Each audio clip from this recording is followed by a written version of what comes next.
Hello and welcome to the Yerky Boys. May the Candrona shine and strengthen you. My name is Will, My name is Jonathan. and we are the Yerky Yerky Boys. This week we're doing book 20, The Discovery. Do you have a date for us, John? That would be July 1998. Wow. Yep. Summer of 98. The summer of 98. Mm-hmm. And this is an important one to have a date on. 'Cause I've said it a couple times, but we got to start this episode off because this is really important. This is where I started getting the books as they came out. Wow. Wow! So that this was the first, or in the first set of books that I bought because it was the newest one. So I started reading, I guess, in July 98, which would have put me at 8 years old, I guess. Wow. On the cusp of turning 9. On the cusp of 9. On the cusp of 9. Mm-hmm. God, that's a good title for something. I don't know what, but Or a horrible title for something. all right now. What? So up until this point, how many of the books had you read? I had read book number 4. That's so it. You went book 4 and then book 20? Book 20 and So you read 420? That's true. I did. Yeah, no, I had read book 4 and then I went out and I got book 20 and I think I got the Megamorphs where they see the dinosaurs at the same time. That is the craziest fucking way to begin this series. Although, yeah, go ahead. I was just gonna say it very much is akin to Saturday morning cartoons, like when you are a kid, where it's just like, yeah, I just kind of started watching in the middle of the story, and then I like picked up a rerun or two, and I pieced it together. I figured it out eventually as I went back and. Yeah, in a weird way, this book sort of does, or at least I know it wasn't your first, but it sort of works as a reintroduction to the series. It does, sort of. They do Sort go of. over a lot of shit. Okay, well, anyway, but we'll keep that in mind. Mm-hmm. That's, Also, keep in mind on the title page, I'm looking at my copy. It says my name. I wrote my name in it. Yeah. Wow. In little baby 8-year-old handwriting. Like Andy in Toy Story.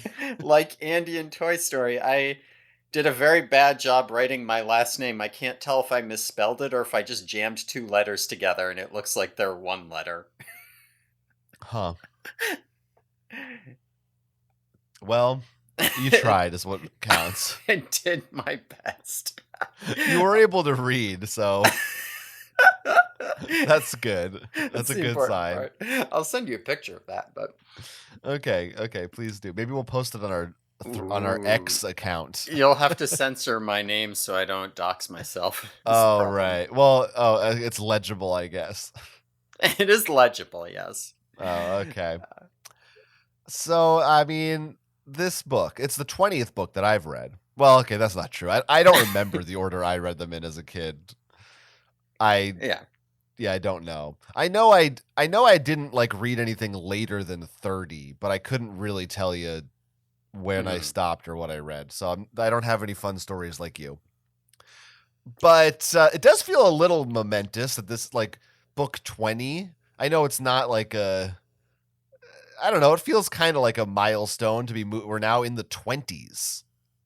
Yeah, it's exciting. I feel that. Pretty exciting, even though this is our 27th episode, I think, something like that.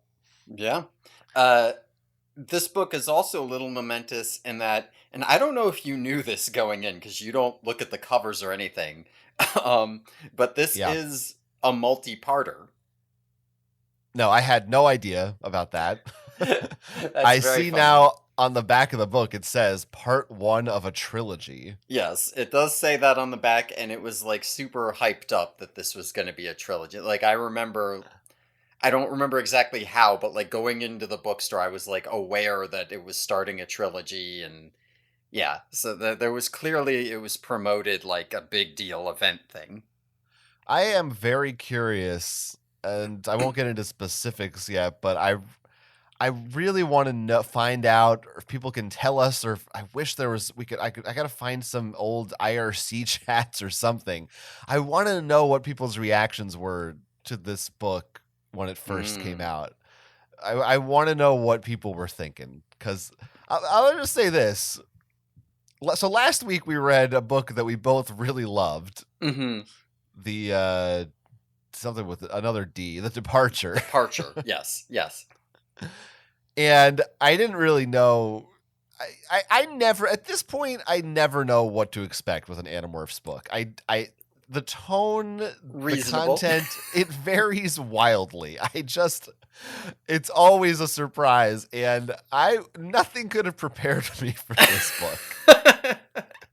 This is one of the most unhinged fucking books we have Yeah, encountered. yeah. I mean, reading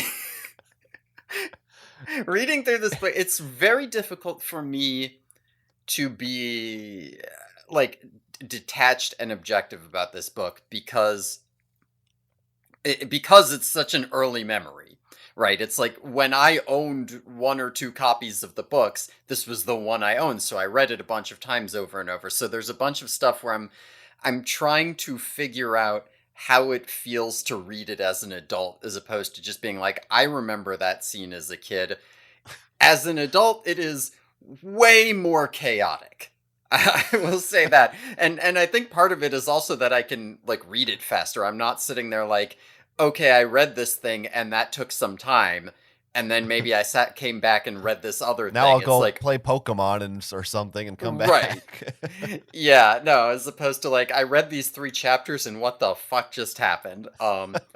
It also doesn't help that as part 1 of a trilogy, it's kind of hard to separate it from the rest of the trilogy. Like there's stuff in here where it's like, yeah, but that's just setting up this thing later or whatever.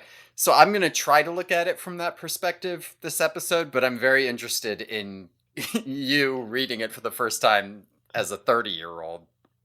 Yeah, I will do my best to be clear, I'm older than 30. I will do Well, my you're young at best heart. to make that experience known to you. Excellent. Good. Yeah. Yeah, we will get into it for sure. Should we start with the cover? Let's start with this cover. It's got Marco on it. It's got Marco on it. He's looking smug. He's looking cool. He's looking very good. He's got his t-shirt tucked into his jeans. This is one of the better covers, I would say. Yep, he is. I like his wide mouth. Oh yes, his mouth is so. I don't know if we said, but he's turning into a snake on this cover, a Right. king cobra specifically. So his arms sort of go away, and his mouth gets very wide as his head like flattens out. I am a big fan of this middle face, let me tell you. The middle face looks like he wants to die. Now, I actually have written in my notes here, and I might have been a little loopy when I wrote this.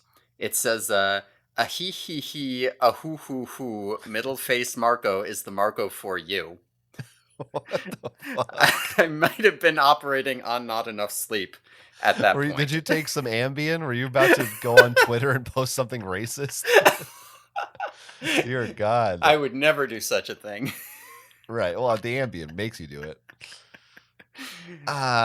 Yeah, it's pretty good. Also, that one kind of looks like, isn't there a mythical creature that's like a snake with a human torso, kind of like a centaur, but for a snake? Like a naga or something? Yeah. I've seen that in video games.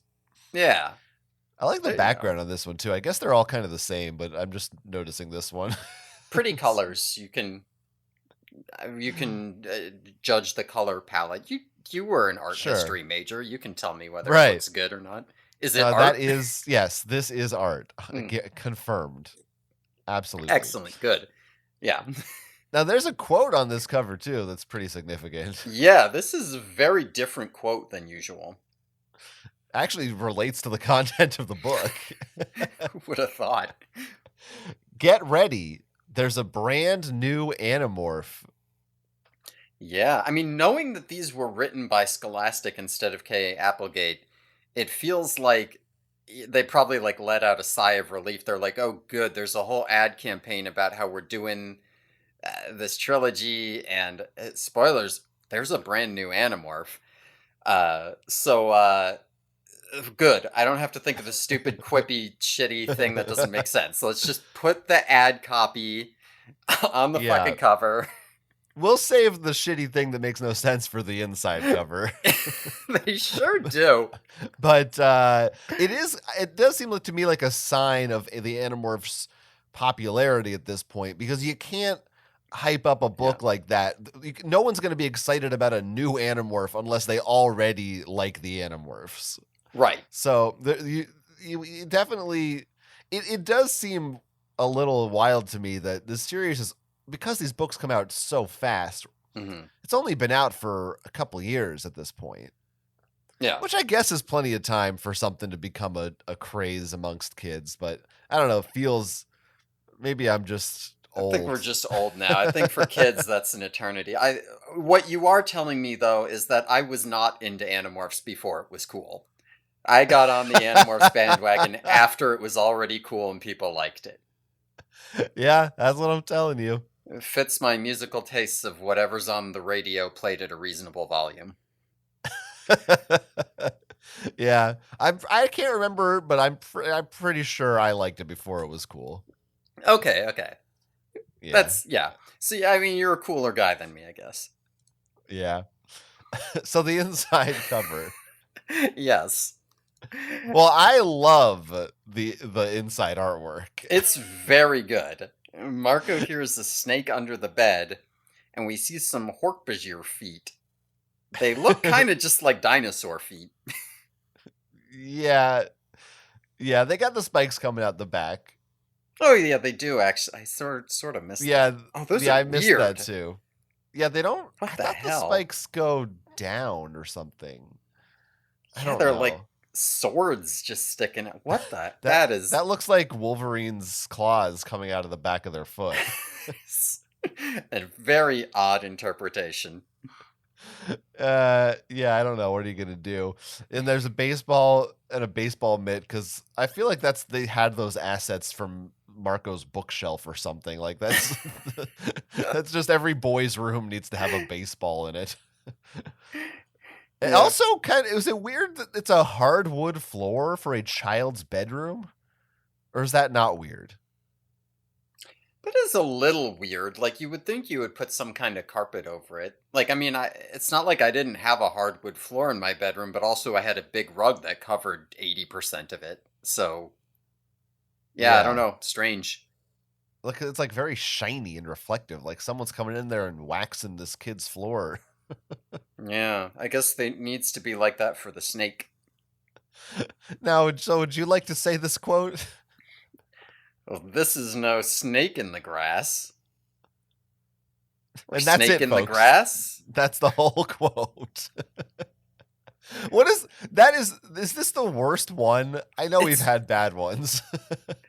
That's what we should do. We should be going through these, and because I want to say yes, but I feel like I would say yes to half of them. Yeah. This is no snake in the grass. Like, it's just no. It's so it's horrible. It's really bad. I don't even Like- want to get into why it's bad. It would take too much time. Yeah, I mean, they just like, what's a phrase that contains snake? Snake in the grass. Okay, make it pop. Oh, this is no snake. Okay, good enough. Like, what's the rest of that sentence? It is a snake in a house. Like, what does that mean?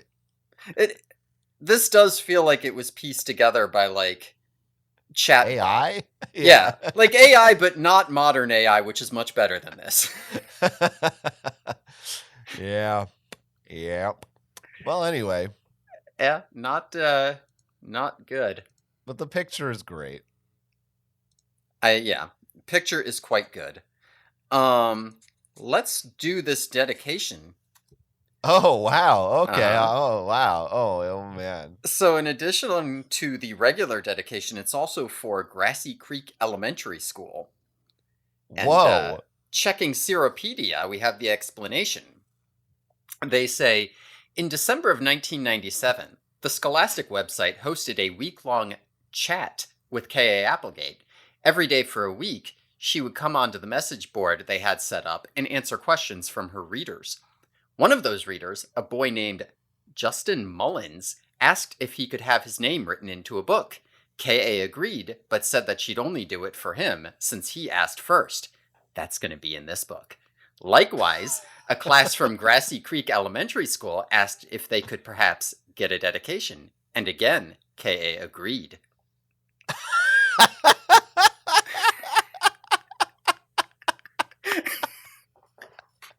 This is crazy. Where was this again? What do you mean, where was this? Where did this talk or whatever take place that she was doing? A message board that Oh, the it was Scholastic online. website set up. Yes. I thought it was like a panel or something. I wasn't listening.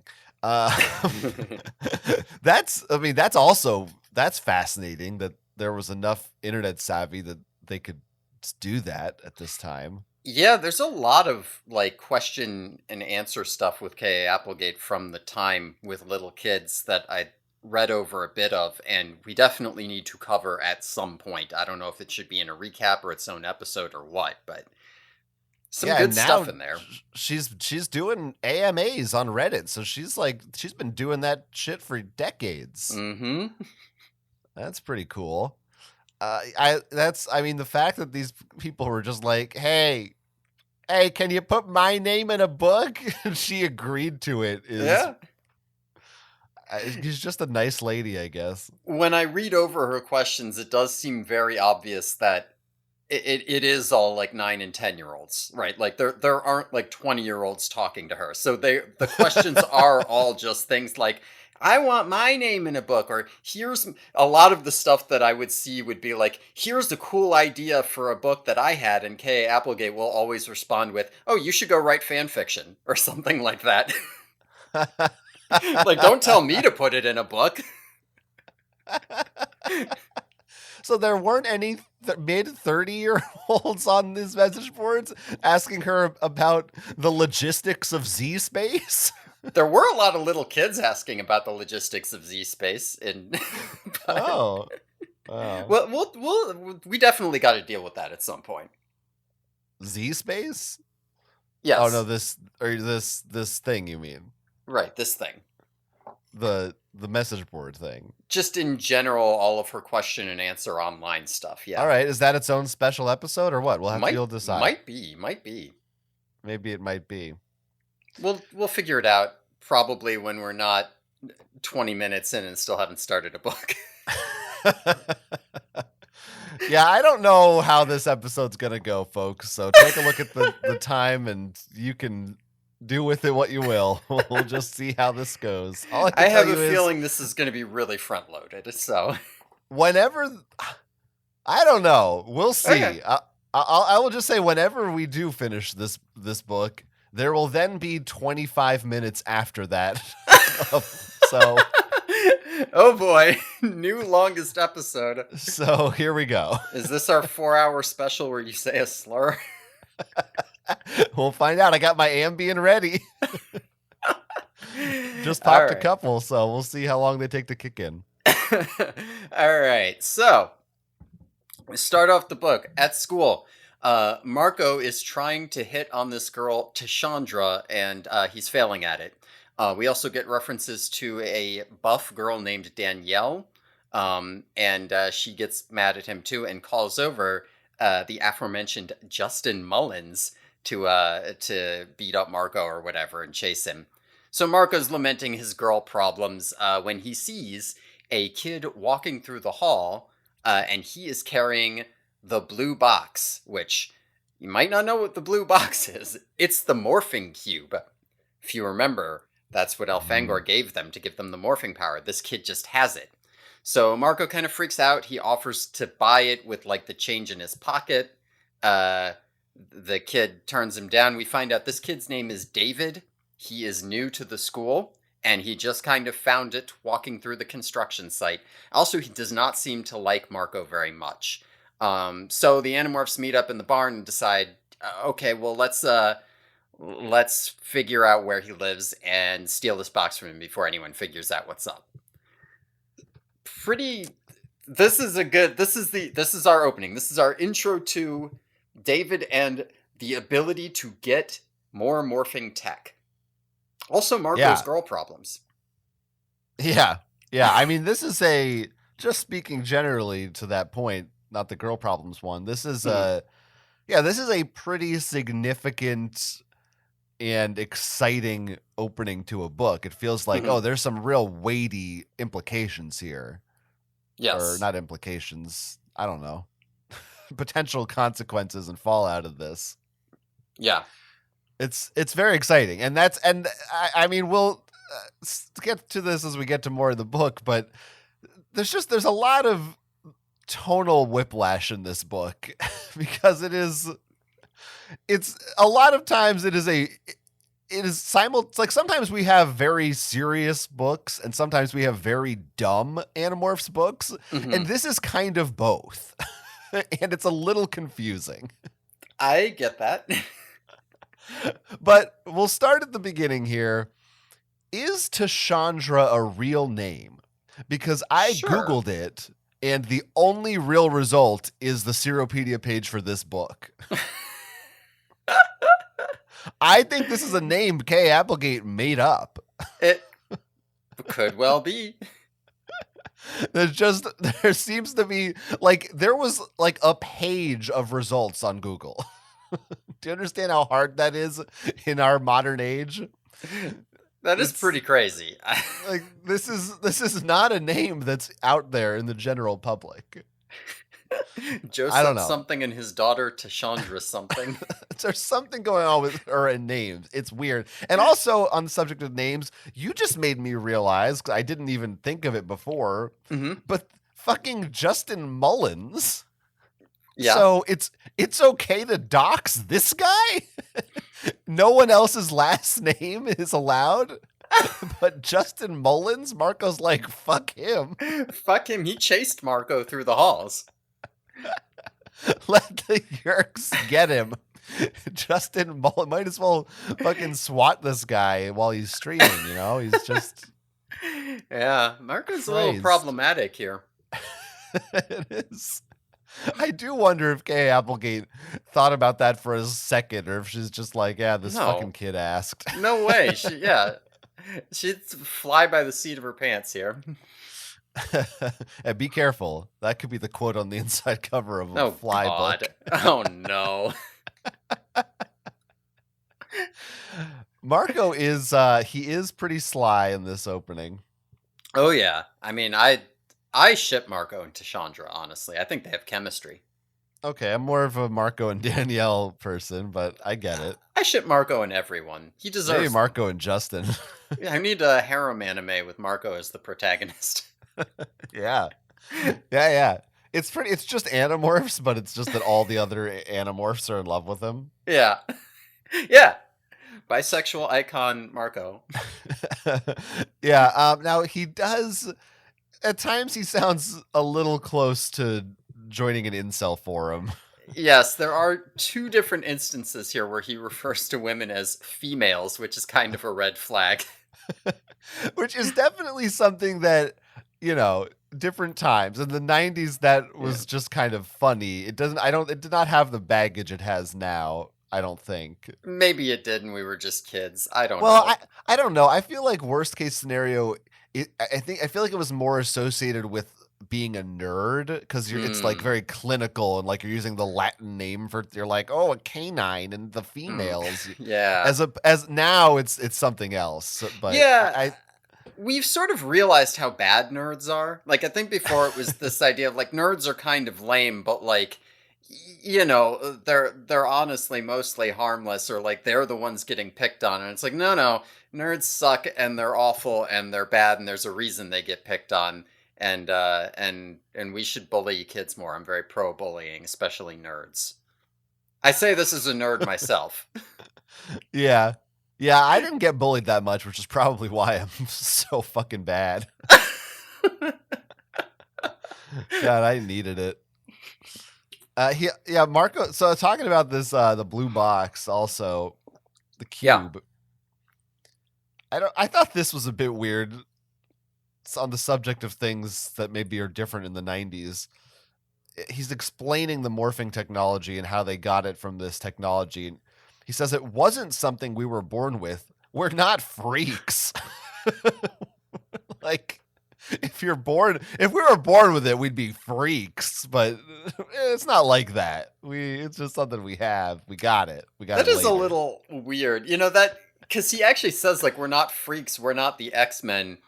This almost seems antithetical to like the point of X-Men to be like, oh yeah, the X-Men they're mutant freaks. They're weirdo. Like, Marco do you even reads the read the X-Men. comics? He identifies with all the human senators and shit. Yeah, he loves Oh man. Sentinels.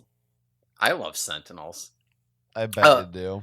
I should say we find out that the blue morphing box is called the Escafil device because that way Oh when I use the yeah. proper name, we won't be confused. We don't learn that yet though, do we?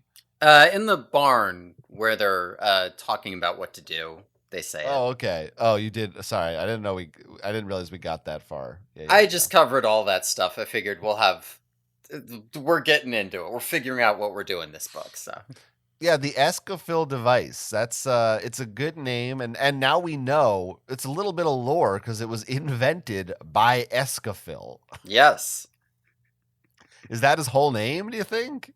I believe it was a woman, if I'm not mistaken, and Oh, did they I say that? not in this book.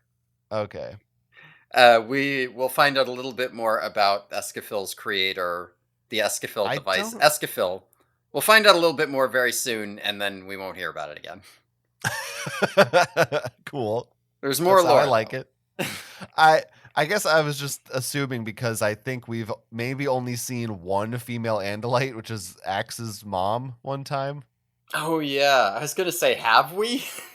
Yeah, that's and I'm not sure if she actually appeared or if she was just mentioned. Yeah, I don't remember either if she actually made it to the call. Yeah.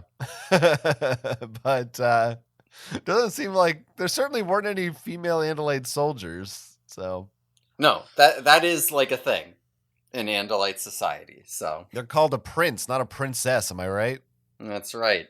Those Eh, female Andalites. Yeah, it's Alaran and Elfangor, not Alaran and Escafil. I don't know. You know what? Have you ever noticed how mad women get when you leave the seat to the toilet cube up? There's a stand up on the Andalite homeworld. That's Jerry for Seinfeld Escarouth. Yeah. Yeah. Great, good job making that an Andalite name. I did it. So the Escafil device, I did when Marco first sees it, he's like, "Hey David, what's that blue thing?" And I wonder if he was like, "What's Hmm. that blue thing doing That's here?" the theme song for this book. Yeah, Oh just boy. Google it, everybody. Just Google it. Oh boy. We need to be on track. No, this is all. This is all in my notes. This is important stuff. Okay, good. Good, good. Well, I want to talk about this cube. Yeah. I so I don't remember if it was it explicitly stated in the first book to have been destroyed? No. But they did blast the area to bits with from like their bug fighters. I guess I don't remember them ever being like, "Oh, that morphing device must be blown up." No, I don't think they ever thought about that again. They're just like, they blew up the area and we never went back. And I guess no Yerks or anyone else ever searched this wreckage. They just didn't find it. It just ended up. How? How did Yeah. they not find it? So I mean, I'm reading this, and again, this is another one of those things that is never made explicit. But like, I see. Oh, it should have been destroyed. It should have been found, but nope. It just happened to turn up. Now it was fine. Everything's cool. It was a freak accident. It's Elemist shit. Anytime that there's some like weird Deus Ex Machina doesn't make sense, the book just has an out for you on that. The Elemist did it. Literally, a wizard did it. All right. I mean, I guess I can accept that. I guess I have to. Yeah. It's one of the only ways. There is some meat to that theory, although it's a little more complicated than the Elemist. Maybe I'll keep that in mind, actually, for later. Okay. Keep that meat in mind. I will keep that meat in mind. Keep your mind over meat. Yeah. Now, I still have more to say about Marco in school, the like 10 lines about that than I do about this blue box. Right. Sure. Yeah, I mean, it. you gotta, and I like when Marco's scanning the hallways, and he says, because he's looking around, because when he sees David with the box, and he's like, I was hoping to find someone with some sense, like Jake or Cassie, not Rachel. Would not have called Rachel over to help with this. Yeah, that I just hit my microphone. Sorry, but that is funny. That is quite good. Also, I have a little bit of advice for Marco here with regards to Danielle. Mm. What he says to her that gets her pissed off, he says, "Whoa, Danielle, you're looking way buff. Look at those shoulders of yours. You could practically be a boy." Which she takes offense at. I'm just going to say his problem here is the "you could practically be a boy" line, because there's no way to read that part as a compliment. In my experience, if you say to an athletic chick that she looks buff or she looks beastly or whatever, it's like that goes over well. People like being buff. Yeah. Yeah. Just advice for all you aspiring Marcos out there.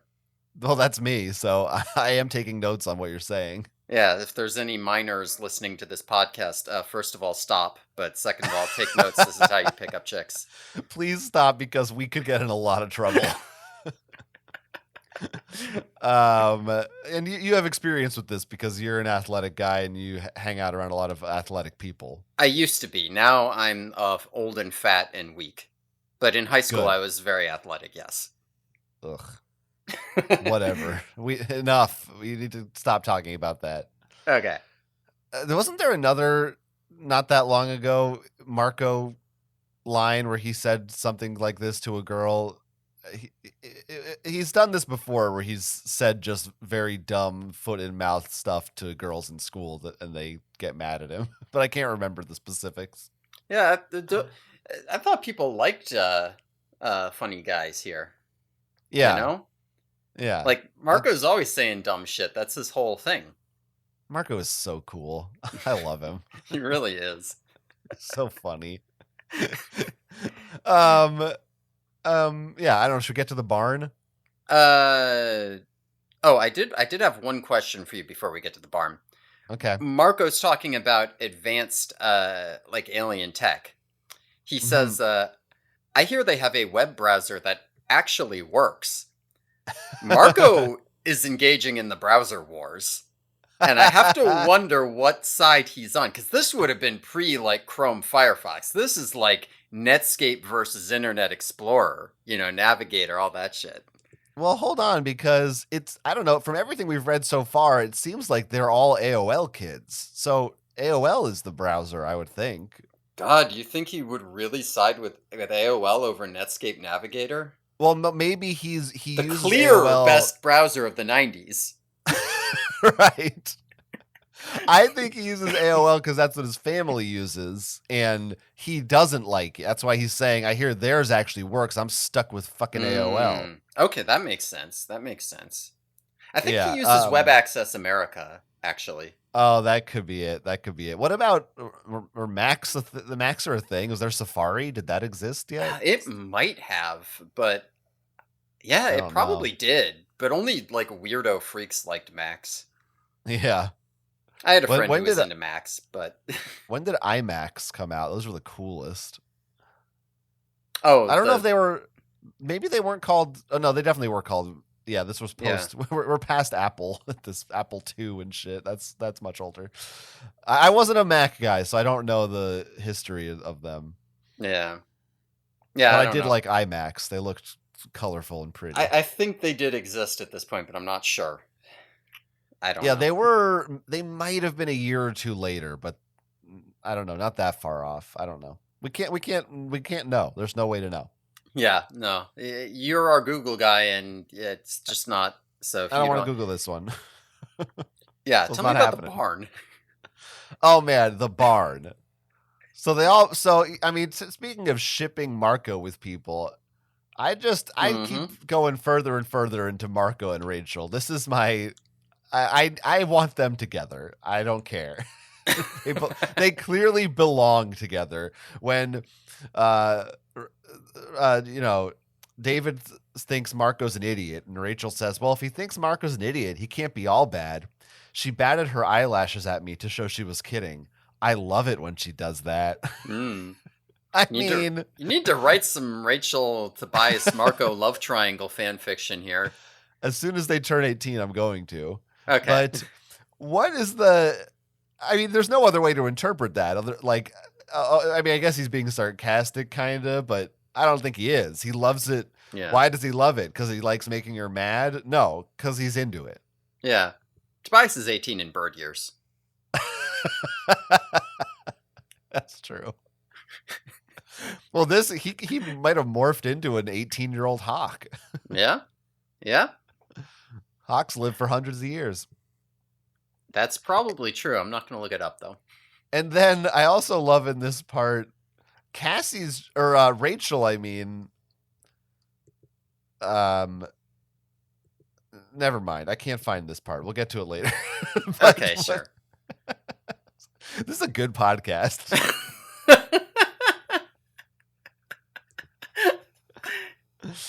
All right. I don't know. What do you think about this barn? I actually don't have that much more to say about this barn. I was relying Yeah, on you here. I guess I only had the one other thing that I couldn't find, so now I have to find it. All right. I mean, Damn, it I could be didn't. a thing that happens later, maybe. No, it definitely happens here. I What do you want to talk thought. about? I can't. It's not funny if I say it if I can't find the quote. Maybe it did happen later. Oh, you know what? Is this the You're part right. in It Burger happens at King? yeah, it happens at Burger King. I was wrong. Yeah. All right. So let's go to Burger King. All right, and then we'll come back and record the next part. In that case, let's go to Wendy's. They go to the local Burger King that night. They're gonna morph in the Burger King bathroom and then fly out to David's house, which Tobias has scouted. And they're splitting into teams: two to steal the box and two to hold on to the clothing. Sure. So Rachel and Marco are going to go on this mission. They pulled the long French fries, whatever. But as they're getting ready, Eric shows up. I guess unannounced. I'm not like rereading this. I was like, are they trying to meet him? I guess not. No, But it he's seems like he just shows up by accident. yeah, he just shows up and he's following them or something. He shows up with news for them. All right, so there's a second plot to this book besides just the blue box. There is going to be a summit meeting in their town, quote, to figure out what to do about all the problems in the Middle East, unquote. So the presidents and prime ministers of Britain, France, Russia, Japan, Germany, and the United States are all going to be here. And the Yerks are planning to move in and infest the leaders of all these countries. And Eric found out that one of them, but he doesn't know who, is already a controller. So, major stakes mission here. If they can inform the major world leaders about the Yerks, they could potentially, turn the tide. If the Yeerks get all these leaders, then that could end the war right here and now. Okay. Swoo. Yeah. So, I mean, first of all, let me tell you, I got some opinions on the Middle East. yeah, I got a lot of feelings about all the problems there. Yeah. Let's this is a political podcast now. I'd like that phrase is evergreen. Yeah. Why get into specifics? Like, there's going to be another problem, but there will be problems. To be honest, it was the same damn problems. We're like, none of these problems have been fixed. Well, yeah, they've been new ones have cropped up, more specific ones, you know? Yeah, the nuances of it are different, but it's still I don't know.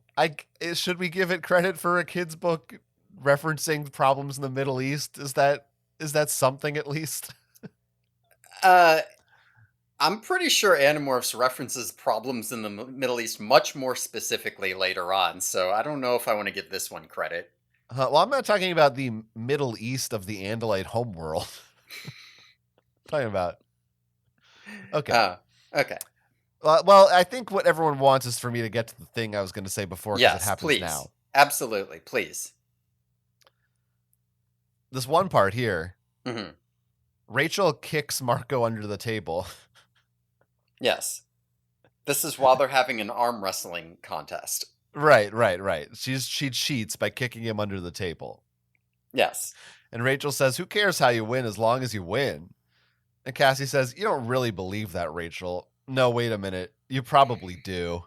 Just fucking... Cassie's just fucking...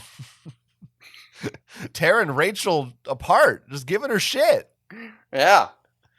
She still doesn't want to turn into Rachel. No, this is like...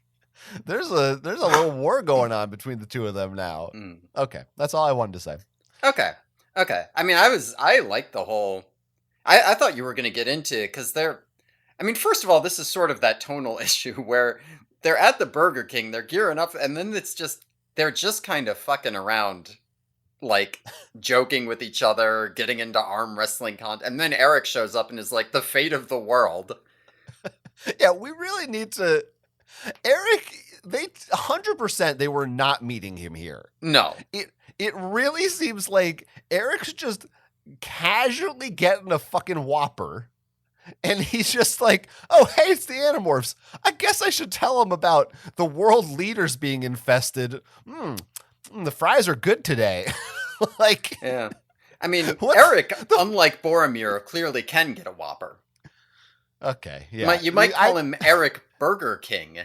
I think that we've had enough of those references.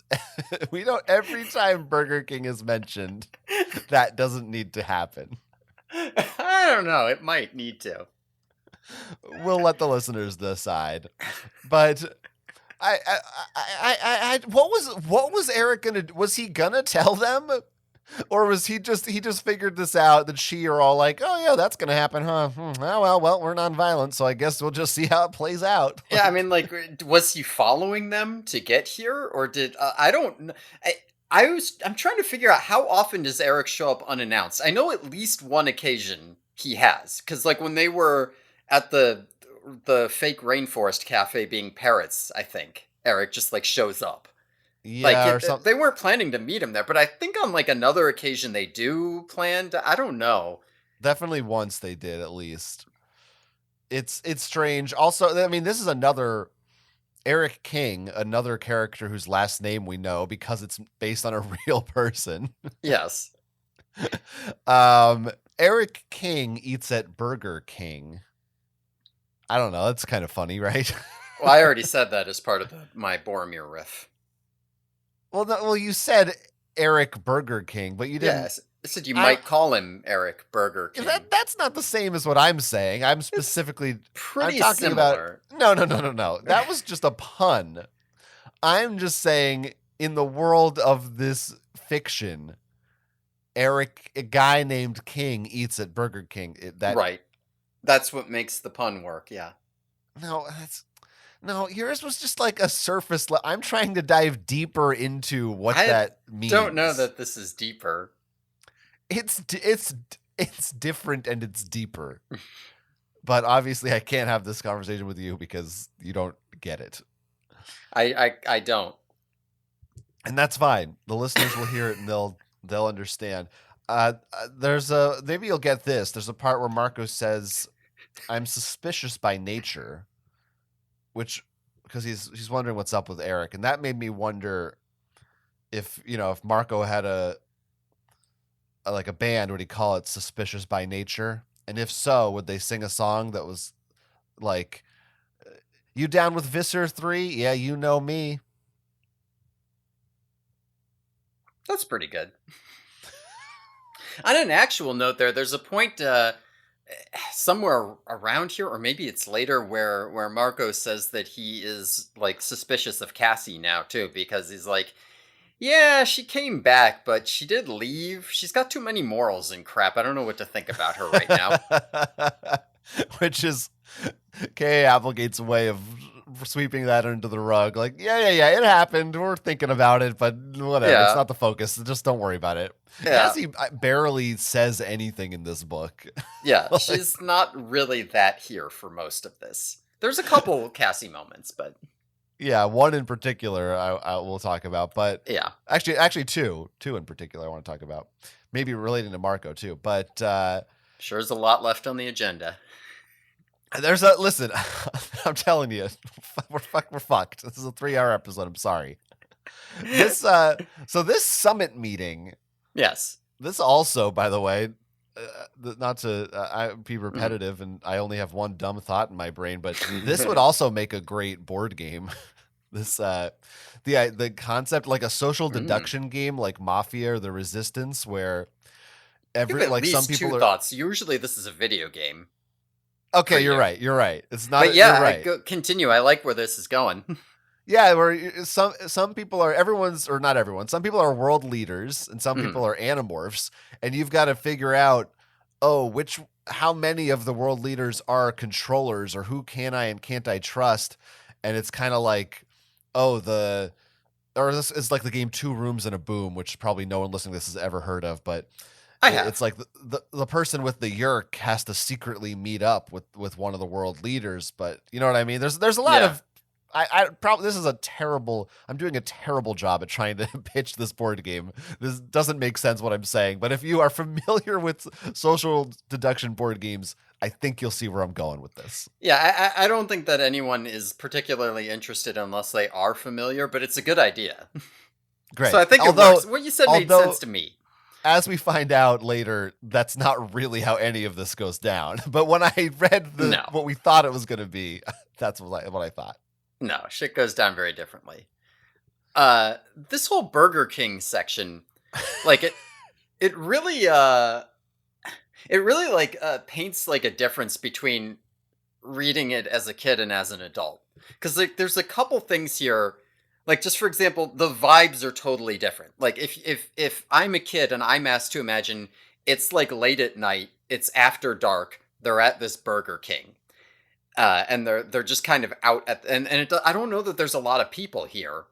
Um Hmm. I feel like as a kid, I'm just like, yeah, Burger King. I imagine it like this bustling place in the middle of the day, and it doesn't really have the same vibes now as a sad loser adult, where it's like Burger King at 9:30 p.m. right before it closes and nobody's there. I know what that's like. I'm in that space all the time. I get the vibes. Well, this was the 90s, so I do feel like a fast food restaurant in the 90s had a Hmm. maybe this is just me being nostalgic for the 90s, but I don't know. I feel like it was a happier vibe at that time. Hmm. I mean, I don't know. it could be. But again, I feel like that vibe changes as you get into the evening. Like I don't think it would be that different in the middle of the day. I mean, maybe sadder at Burger King than it used to be. But McDonald's in the middle of the day is probably still pretty reasonably energetic. But you go right before closing, nobody's in the store. It's different. I also think that this was we were pre-super size me, you know? Yeah. Like people knew it was bad for you, but there wasn't the same kind of there wasn't quite the same guilt where now I feel like if you're talking about fast food, you're also simultaneously just thinking about how shitty it is and how you're going to die soon. I don't think that has anything to do with the fast food. It's yeah, I mean it's one piece of a larger puzzle perhaps. Yeah. I, the other thing that's sort of on that topic is like when I see them just like they're trying to make this plan and do this, and then all of a sudden we jump over into arm wrestling contests and riffing on each other and whatever. That part to me, it feels like just like what is going on? Like why aren't we focused on this? Is just chaotic.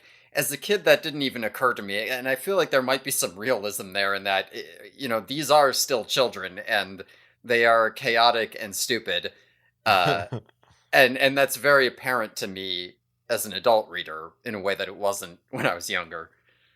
Yeah, there were a few times in this book, and this may have been one of those scenes where I had to like Yeah. rewind and reread a page to be like, wait a minute, wait, how did they get here again? When did they change from arm wrestling to their birds? Wait, hold on. Yeah, What no, was the? and this What are they this whole doing? sequence is so bad for that because it's like we met up to go see about to go do this mission. And then we have a long extended sequence of them fucking around instead of doing the mission. And then we have a long extended sequence where Eric shows up out of the blue. And then they morph for the mission, which we're about to get to. And it's like, I forgot why they're morphing by this point. Right. This is a great. This reminds me of there's a talk that I love that was given by Matt and Trey, the South Park guys. Hmm. Ta I think they were like guest teaching a writing class or something at a college. It's on YouTube somewhere probably. And they're talking about how they write South Park episodes. Bear with me because it's actually I think like great advice for writing. Hmm. And the thing they say is for every scene they have, the next scene should be like, so this happens, and it should be, and because that happens, or but or as a result, or instead, something, there should be some word like that as a transition. And what you never want to have is just an and. There Yeah. should always be like something leading from one scene to the next to give it a sense of coherence and like that makes the story flow. And I do feel like this is a great example of just and they go to Burger King and Eric shows up and Yeah. it's like there's no logic to it. There's no story logic. It's just things just happen. So, Yeah. That is definitely. That's a big problem here. I think that is a general issue in some of the Animorphs books. It might yeah. be a distinguishing factor between some of the worse and better books, too. Yeah. I can see that. I can see that. And so are we, did they do birds or are we getting to that Yeah, next? they're morphing birds. I don't do we want to pause to talk about this morphing scene on its own too, or probably we do because this is a classic scene. So Jake and Marco, they go into the bathroom to morph. Um and the manager busts in thinking they're on drugs or something, and Jake covers for Marco being half morphed by saying he's his brother and he has beaconoma, uh, which Marco informs him in thought speech so that Jake can tell. Jake does not tell the manager this. Marco informs him that it's especially tragic because it only afflicts really smart, really cute people. Yeah. Really good. Really funny. Really, really good. People will remember Beaconoma. Again, I was talking to somebody about this podcast, and it wasn't that long ago that someone was like, "Did we do the Beaconoma book yet?" Yeah, no, Beaconoma is great. I mean, that whole scene also, when he says, your face is just fine. The doctor says someday you may be normal again. Maybe it's problematic. I don't know, but it's funny. And we also have another part here where as he's morphing, his fingers slip out of his skin and become bone. Yeah, just like his finger bones grow before the rest of his fingers do. I'm kind of having trouble picturing this, but it sounds horrifying, whatever it is. Yeah, it sounds like Kay Applegate saw a bird skeleton and was like, I got a great idea for some body horror. I got a great idea on how to give some kids new nightmares. Yeah. Yeah. I guess Yeah. this was one of my first morph scenes ever. Yeah, you had no idea what was coming for you. Yeah, it's I'll good. also I say clearly liked it. this is one of the but this is also confusing to me because this is like, look, I guess morphing, we understand it's unpredictable and weird, but they have morphed birds dozens of times. I don't know. This has never happened. I don't know. Is It's this like, always different. it's always different. All right, fine. And then it just happens to also happen again later in this book, but that's fine. This was the book that made me realize I didn't really fully know what an osprey looked like, so I Googled one. I don't have an exact image in my head. I'm just imagining kind of a raptor. Yeah, it really just looks like a hawk. Yeah. It's I don't know what I was picturing. I didn't really think it was just a hawk, but yeah, it is. I don't know what I had in my head. I thought ospreys, I don't know, the name sounds so much nicer. It's an osprey. It sounds cute. Yeah. They make those nice bags. But now I know. I was just like, "Oh yeah, what the fuck is an osprey anyway?" Go to school, kids. All right. Now, Then where do they go? well, I was just reminded of this scene. This is not the first time we've had the two boys walk into the same bathroom together in an Animorphs book. And given that the manager thinks they're doing drugs in there, I'm reminded of that old Onion sketch, which I looked for again, and it looks like the Onion took it down because maybe they thought it was problematic, so I had to find a re-upload. I don't know if you remember the "maybe they're smoking, maybe they're gay" fake PSA ad. Oh, The one that was like, it's supposed to get kids to not want to smoke because it looks gay. yeah, I do. I remember that. Yeah, It's really good. Yeah, yeah. That's how they get kids to stop smoking because they'd rather they don't want to look gay. It's the only way to stop them. Yeah, it doesn't work anymore because now the kids are into being gay. Yeah, yeah, right. Now it would be, you don't want to seem like a cis normative whatever. All these fucking Zoomers are so goddamn woke these days. Hold on, let me first, to keep the podcast more evergreen. Fucking Gen Alpha, is that what they're called? The next one doesn't matter. We'll be dead before they matter. They're not gonna make it. They are fucked. Okay. Yeah. It's also not the first. This is a new. It's not really new, but it's now established as a running gag of someone coming in and being like, "Oh, what's going on in here? Nothing. I'm just holding a horse's head for some reason. It's just a blue horse with beaconoma. This is it's my Halloween costume. What do you think?" God, I'm waiting for like Cassie to say some shit like that to her parents.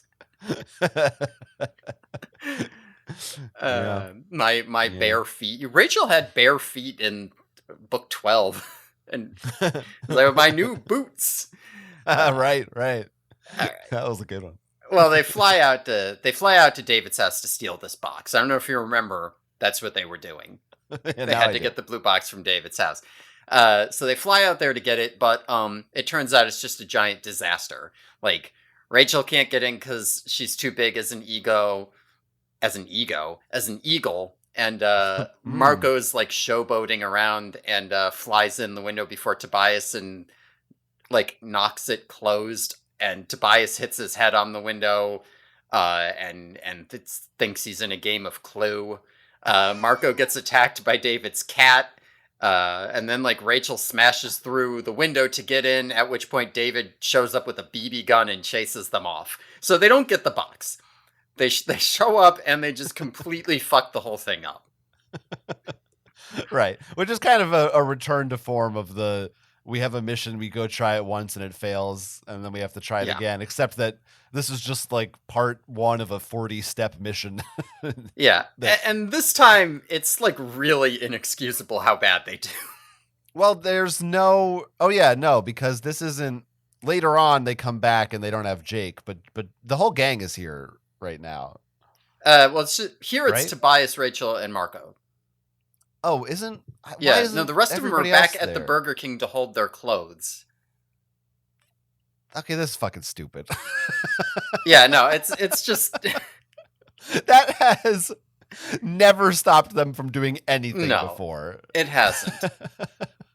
I guess they were like, look, we really can't afford another pair of shoes this month. Just Yeah, I mean, like, why do they have to morph in a Burger King bathroom where they lose their? Why can't they morph in a back yeah, alley? I don't know, yes. whatever. What morph at your house? Like they're not that. They Yeah, can't be that far. They're in the same school system. This makes no sense at all. yeah, But maybe that justifies if they're without Jake, then they're sort of the team is just lost. They need him. clearly.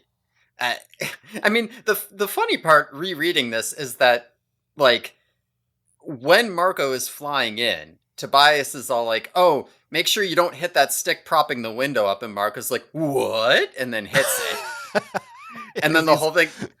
Yeah, yeah. if Marco hadn't been trying to like zip in ahead of Tobias, if he'd just been like, Tobias, go in there and get that box, it would have been fun. In fact, at the very beginning, when they're at the Burger King, Tobias comes back and was like, "Yeah, I saw the box, easy grab. I didn't get it because you said to report back, but like it'll be no problem, whatever." Like two different occasions, Tobias could have just grabbed this and it would have been done. We wouldn't have had to deal with that part of the plot. Yeah. I mean, what? Yeah, what is Marco's issue? Why is he going into this window at 100 miles an hour? I don't. That's dumb. But yeah, what does Tobias need to hear from Jake? Oh, like what does he think he's gonna say? Never mind. We decided don't get it. Yeah. Like, I mean, it sort of makes sense from like if you think of them as more actually organized and militaristic than they are, where they're stupid kids who just do things impulsively. Like it makes sense to be all like, Tobias, check it out and then report back, because what if something's weird and you need backup, and if something's, and then he goes there and be like, okay, it's easy. I'm just going to report back. Better to do things by the books. That sort of makes sense. It's just I dumb could that they aren't impulsive in ways that work or are helpful. I think I could buy it if it was Axe doing it, but I don't Hmm. think Tobias is. I mean, maybe it's supposed to show that at this point they have formed that kind of group, Hmm. but I don't know. If Tobias is the loner, I feel like he would just do it. But Yeah, I do think that they have sort of formed this kind of group at this point, but I also think that that's not what this is supposed to show. right, that's just by accident. But it's all worth it though because we get about 14 really funny Clue references. Sure do. Yeah, it's too many. It's too many. It is far too many. It's very cartoonish of like someone, Bugs Bunny hits his head and he's like, "Oh, grandma, what big eyes you have," or whatever dumb shit a character says when they get punched and they don't know where they are. And Yeah. he does it for like 20 minutes. It's like the whole scene. Yeah. Like the first time it's, oh, that's kind of cute, and then that's all. Kay Applegate was like, kids will love this. Yeah. Clue is huge. They are gonna lose their shit over these Clue jokes. Yeah, and my family wasn't that big into Clue, so when I read this, I was like, I was aware that it was Clue, but I didn't, because like you just have to be by cultural osmosis, but I didn't Mhm. really get it or vibe with it or whatever. It's just like, I guess Yeah. what is this? Well, what I want to know is if in the British version of Animorphs, did they change it to Cluedo? Ooh, that is a good question. I I feel like I don't know. There's a lot of cultural things they must have had to change for different translations of this book, and I wonder if they even bothered. Yeah, I was gonna say they don't have to do anything. Right. Just leave them all. Yeah. Yeah. But yeah, we get to meet Mr. Kitty We also. do. Mr. Kitty, who we will later learn is named Megadeth. Yep. Gotta I keep track also of all these cat names. I did like it was almost like a fake out twist where the kid pulls a gun out of the drawer and I was like, oh shit, it's a Dracon beam, or you know. Like this kid's a yerk. No, it's just a BB gun. Yeah. They could have done middle of the road and been like, oh fuck, he's a school shooter. A Yeah. couple years early for Columbine, but Yeah, this book probably would have been actually, isn't it? Was it 1999 yeah, and this Columbine? is 98, right? Oh, right, we're 98. Yeah. Sorry. Yeah. I guess 1 year early for Columbine. God, we're lucky Animorphs didn't come out a couple years later, because there definitely would have been a school shooter in one of these books. Oh yeah, or a lot of, or there wouldn't have been anything close to that. A lot of things would have had to change. I don't know that her editors had enough control over her to. You're right.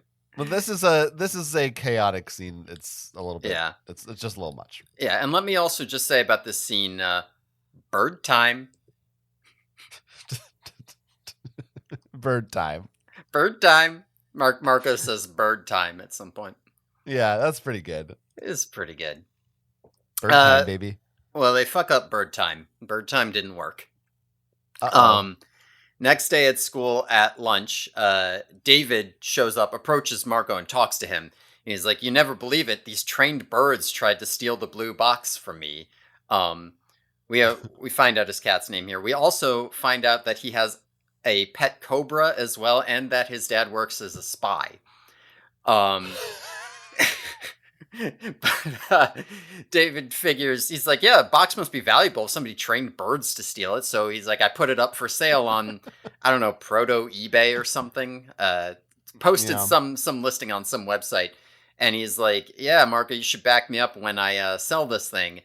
For security purposes, he hasn't sent out any info yet, but his like address for a meetup for a buy is gonna go out in an automated email when school is over. So Marco's like, oh fuck, and he on Jake's orders, he ditches school early and goes and gets Axe in case he needs computer security shit, and they head over to David's house to try to stop this email going out so that he doesn't die. Okay, so it's at this point in the book that I first started thinking, why there's too much happening in this book. The whole world leader thing shouldn't have even been in this book. And especially now that I know this is a trilogy, shouldn't have been in this book. Yeah, I'm going to get to that later. I think setting it up in this book is fine for a trilogy, but there's going to be stuff involved with that just, like, they should have, like, they set it up, and then we can get to that in a later book. You could easily have a whole trilogy of books just about the David stuff. Yeah. Like, the fact that they have that cube is more than enough for multiple books. That is a big deal. Yeah, it can make sense as a backdrop for this, because it's like, it's not just that we have a new Animorph, it's that the new Animorph is immediately getting thrown into an intense, like, over their head. Like, in. That's something. That's fair, but it didn't have to be this important. Yeah, and it didn't have to take as much time as it's going to either. Okay, but anyway, that's something that we will, I think, be discussing throughout the book. Yes. over the course of the next 3 or 4 hours. The technology stuff in this part. So he scheduled an email. I guess you could do that at this time. I'm sure it was possible, but it wasn't like, I don't know. I don't think it was as pervasive a feature as it is. I feel like even now, maybe it's just because maybe this is more that's common. Always been an email thing, because it's a very, like, business. Yeah, I guess I'm coming from a position of, like, I've not worked in an office cubicle. Yeah. But David is a child, so he might not be. He's a child. So, yeah, whatever your experience as a child were, that's not irrelevant. maybe I'm just wrong, but I don't remember AOL having that option as that feature, but maybe it Hmm. did. I don't know. I I don't know. never would have. This is an important point. I don't know if we find this out here or later. David has AOL. Web Access America exists in this universe. Yes, I They thought the same both thing. are here. Oh, well, yes. I mean, there's that. Yes. Right. That does yes. That makes yes. We yes. Correct. Maybe this is the browser war. Web That's what Access it America is. versus AOL. That's what it is. But also, what was the name of the guy, Visser Three's brother who runs the Uh, thing? Joe Bob Fenestra? Right. Or Fenestra as I call him. Fenestra, yes. He, he's gonna find this kid's as soon as this page went online, he knew his address. I mean, he's not really That's, working yeah. for the Yerks, or maybe he is. I don't remember how that all shook out, but Yeah, well, unless like, he's dead by now. yeah, whatever. But it's like IP addresses are a thing. It's not that hard Yeah. to trace this kid. I don't Well, know. he's gonna get traced. Yeah, yeah. I mean, later you get a phone trace. That's true So too, yeah. I feel like they should have been at his house already. But I don't know. Yeah. I think that Jake says fuck twice in this book. I thought he said shit once and fuck once, but he definitely swears twice. Yeah, one maybe was a shit. Mm-hmm. I Yeah, thought the first maybe one he's like, oh, and then the bell cuts him off. Classic. right. I don't know. That time I thought maybe he went, "Oh, cunt."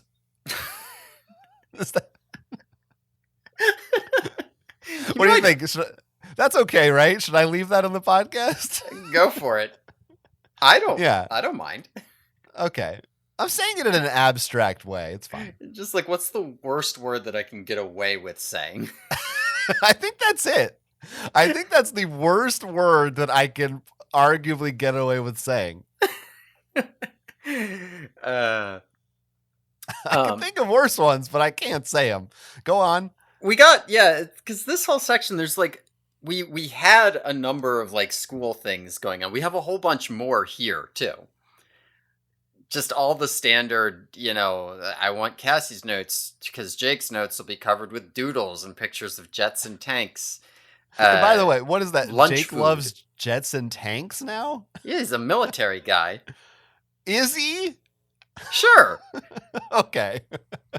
Sure. I guess. Yeah. There are pictures of jets and what? Tanks. You're welcome. That time you knew.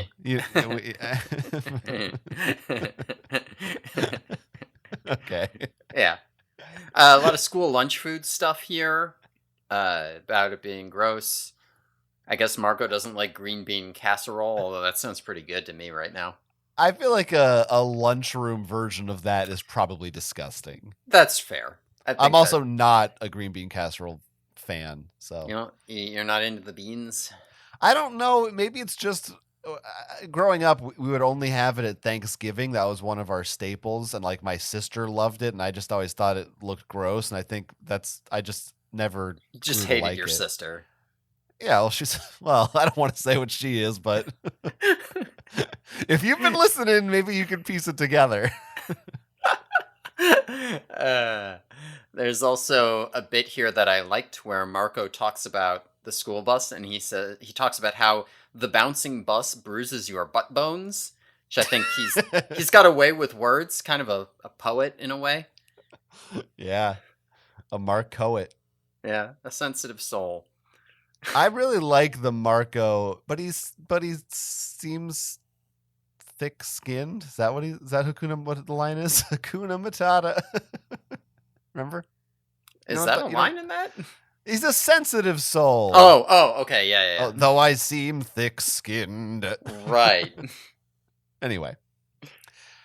Fuck, I'm stupid. I do like a lot of the stuff in this part where Marco, you get some of this kind of like teenage wish fulfillment of, man, you know what sucks? School. You know what's great? I can just turn into a bird and leave.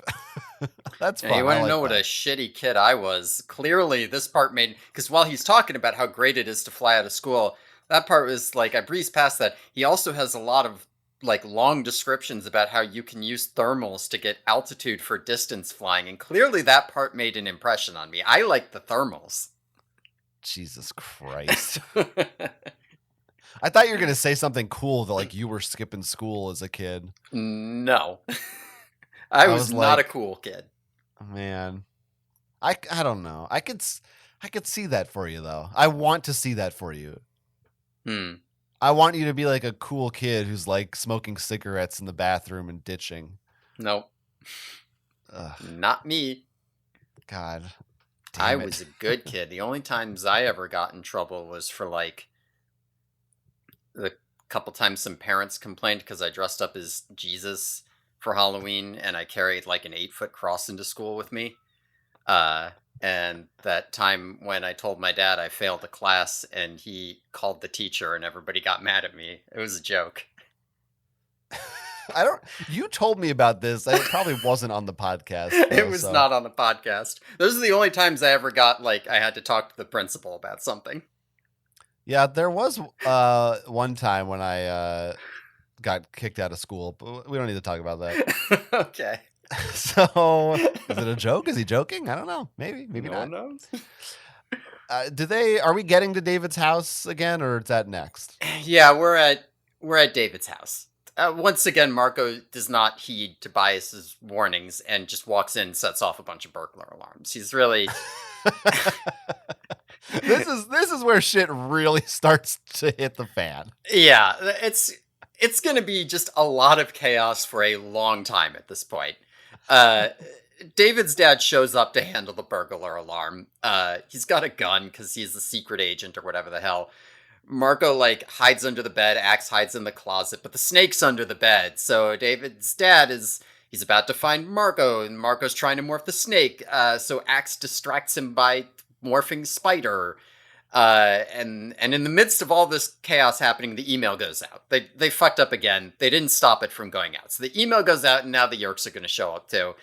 Uh, and now Marco like eats Axe by mistake and poisons him, so Axe has to demorph, and David's dad's like, what the hell is that? So Marco's like talking to him, being like, I'm an alien, don't shoot me. And then David shows up home. It's just so much. And at this point, Tobias is like, oh shit, there's the Jeeps full of controllers showing up. It's so much. It is really so much. I want to get into the nitty-gritty, but before we get into all that, there is the part when they are trying to find David's house that I feel like I hope that you picked up on and have something to say about. I don't know. Was it are human pools necessary for reproduction or something? Yes, although that yes, it is that part, although not specifically the reproduction aspect of it. Oh, is it that Axe already knows what a pool is because he was at one in Megamorphs 1? Yes, Marco. This is funny. It's funny that Axe is like, "What's a human pool?" Because he only knows Yerk pools, but it doesn't make any sense. Axe knows what a fucking pool is. Piss me off. Yeah. Listen, Kay Applegate does not remember what she did last book, much less in Megamorphs 1. She just writes shit. This is also like, even if you didn't have a scene specifically placing him at a pool, he's been on Earth for a while now. I don't know, whatever, fine, whatever, fuck you. Reasonable, yeah. All right, and then also, so when they first get inside, their plan is to just turn off the computer. Marco's like, "Oh, I'm an idiot. We don't have to like hack it. I'll just unplug the computer and then the email won't go out." Not how email works. If this email is scheduled, it's gonna go out. He's not unplugging. The server's not in David's room. Are they just stupid, or does Kay Applegate in the 90s think this is how things work? Yeah, I don't know. They're just dumb, I guess. But they brought Axe anyway, so there is this idea given to Like, oh, well, maybe we can make it look like it went out so David loses interest or something. But also, Yeah, why don't they yeah. just steal? I mean, they're here. They can steal the box, maybe, unless he's got it on his person. I don't know. That's yeah. Oh, yeah. I don't remember because later I think it's in his backpack, so maybe he does Hmm. have it He might, yeah. because they don't even mention that. They're just worried about the email, Yeah. which is fair, I guess. What do you think about? It seems like again they're on a mission without Jake. Hmm. What do you think is the order of succession here? Because it sort of feels to me like Marco kind of becomes the leader, but maybe that's just because he's narrating, and so that's who got the job. Yeah, that is a tough one. It does feel like it's usually whoever's narrating, although I think Kay Applegate tries to do some stuff with that later that I don't know quite hits for me in Hmm, later books. But we'll interesting. see. Yeah, yeah. I don't know who like the obvious. I guess Rachel would probably be the second in command. They'd Yeah, want it to be Axe, but he's too much of like a little fucking. Axe is going to be the last person to take command. Yeah, Cassie's going to be the second to last person. And then yeah. somewhere in Tobias, Rachel, and Marco. Rachel's probably the most likely to do it, but like the worst for the job.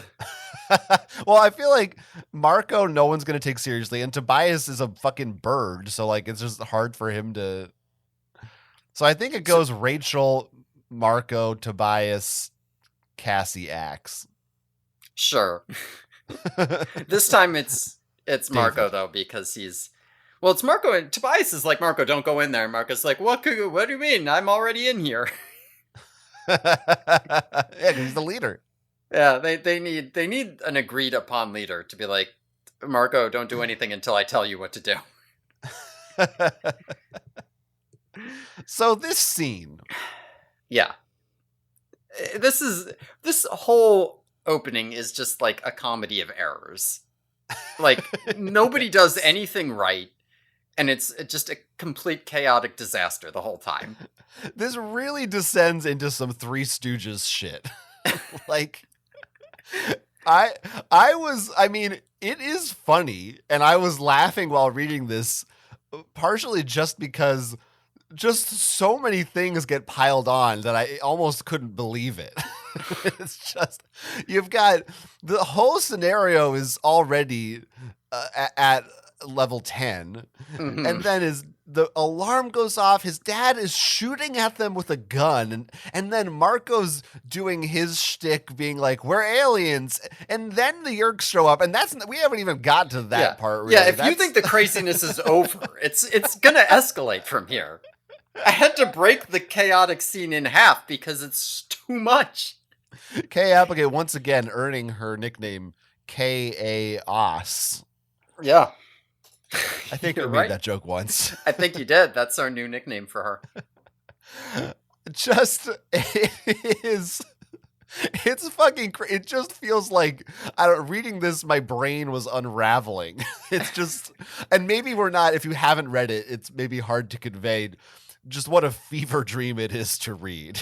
Yeah, like I don't know. I felt like trying to describe it. It's like I am rushing as fast as I can to throw concepts out here. Like this did not. This is like 2 chapters. All of those things I just said. It feels like I just put 10 chapters worth of events in there.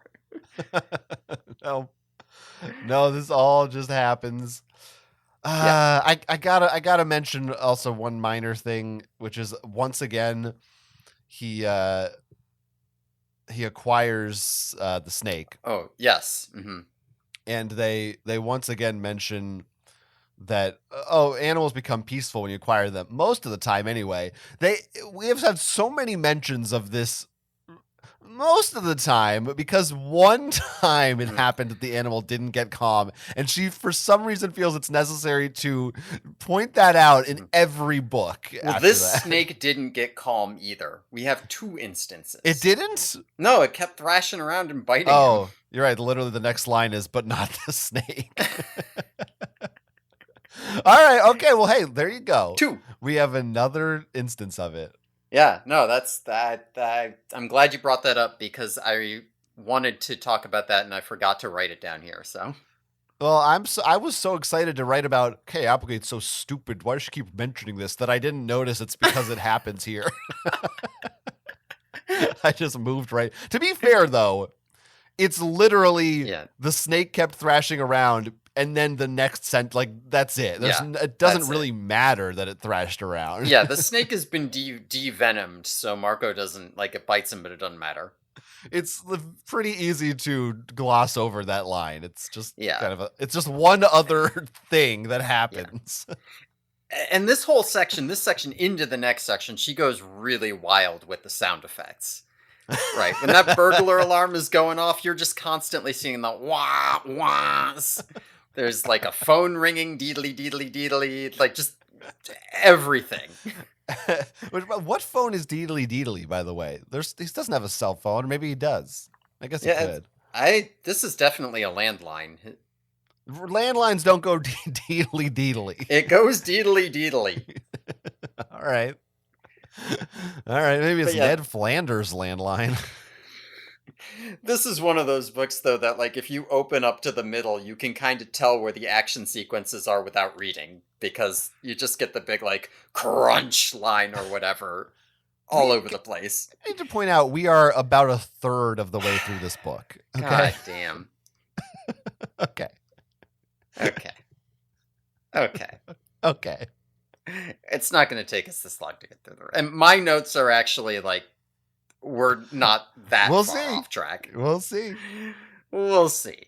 So now the chaos continues because the Yerks show up. Visser 3 shows up, and some Hork-Bajir show up. So the Axe and Marco have to like. Marco's a poisonous snake, so he's biting him, and David's dad has a gun, so he can shoot the Hork-Bajir.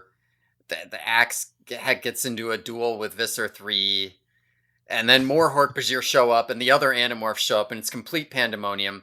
All of this is happening in David's room, by the way. Like, they smash down the walls, but, like this is... There's not room for this. This is crazy.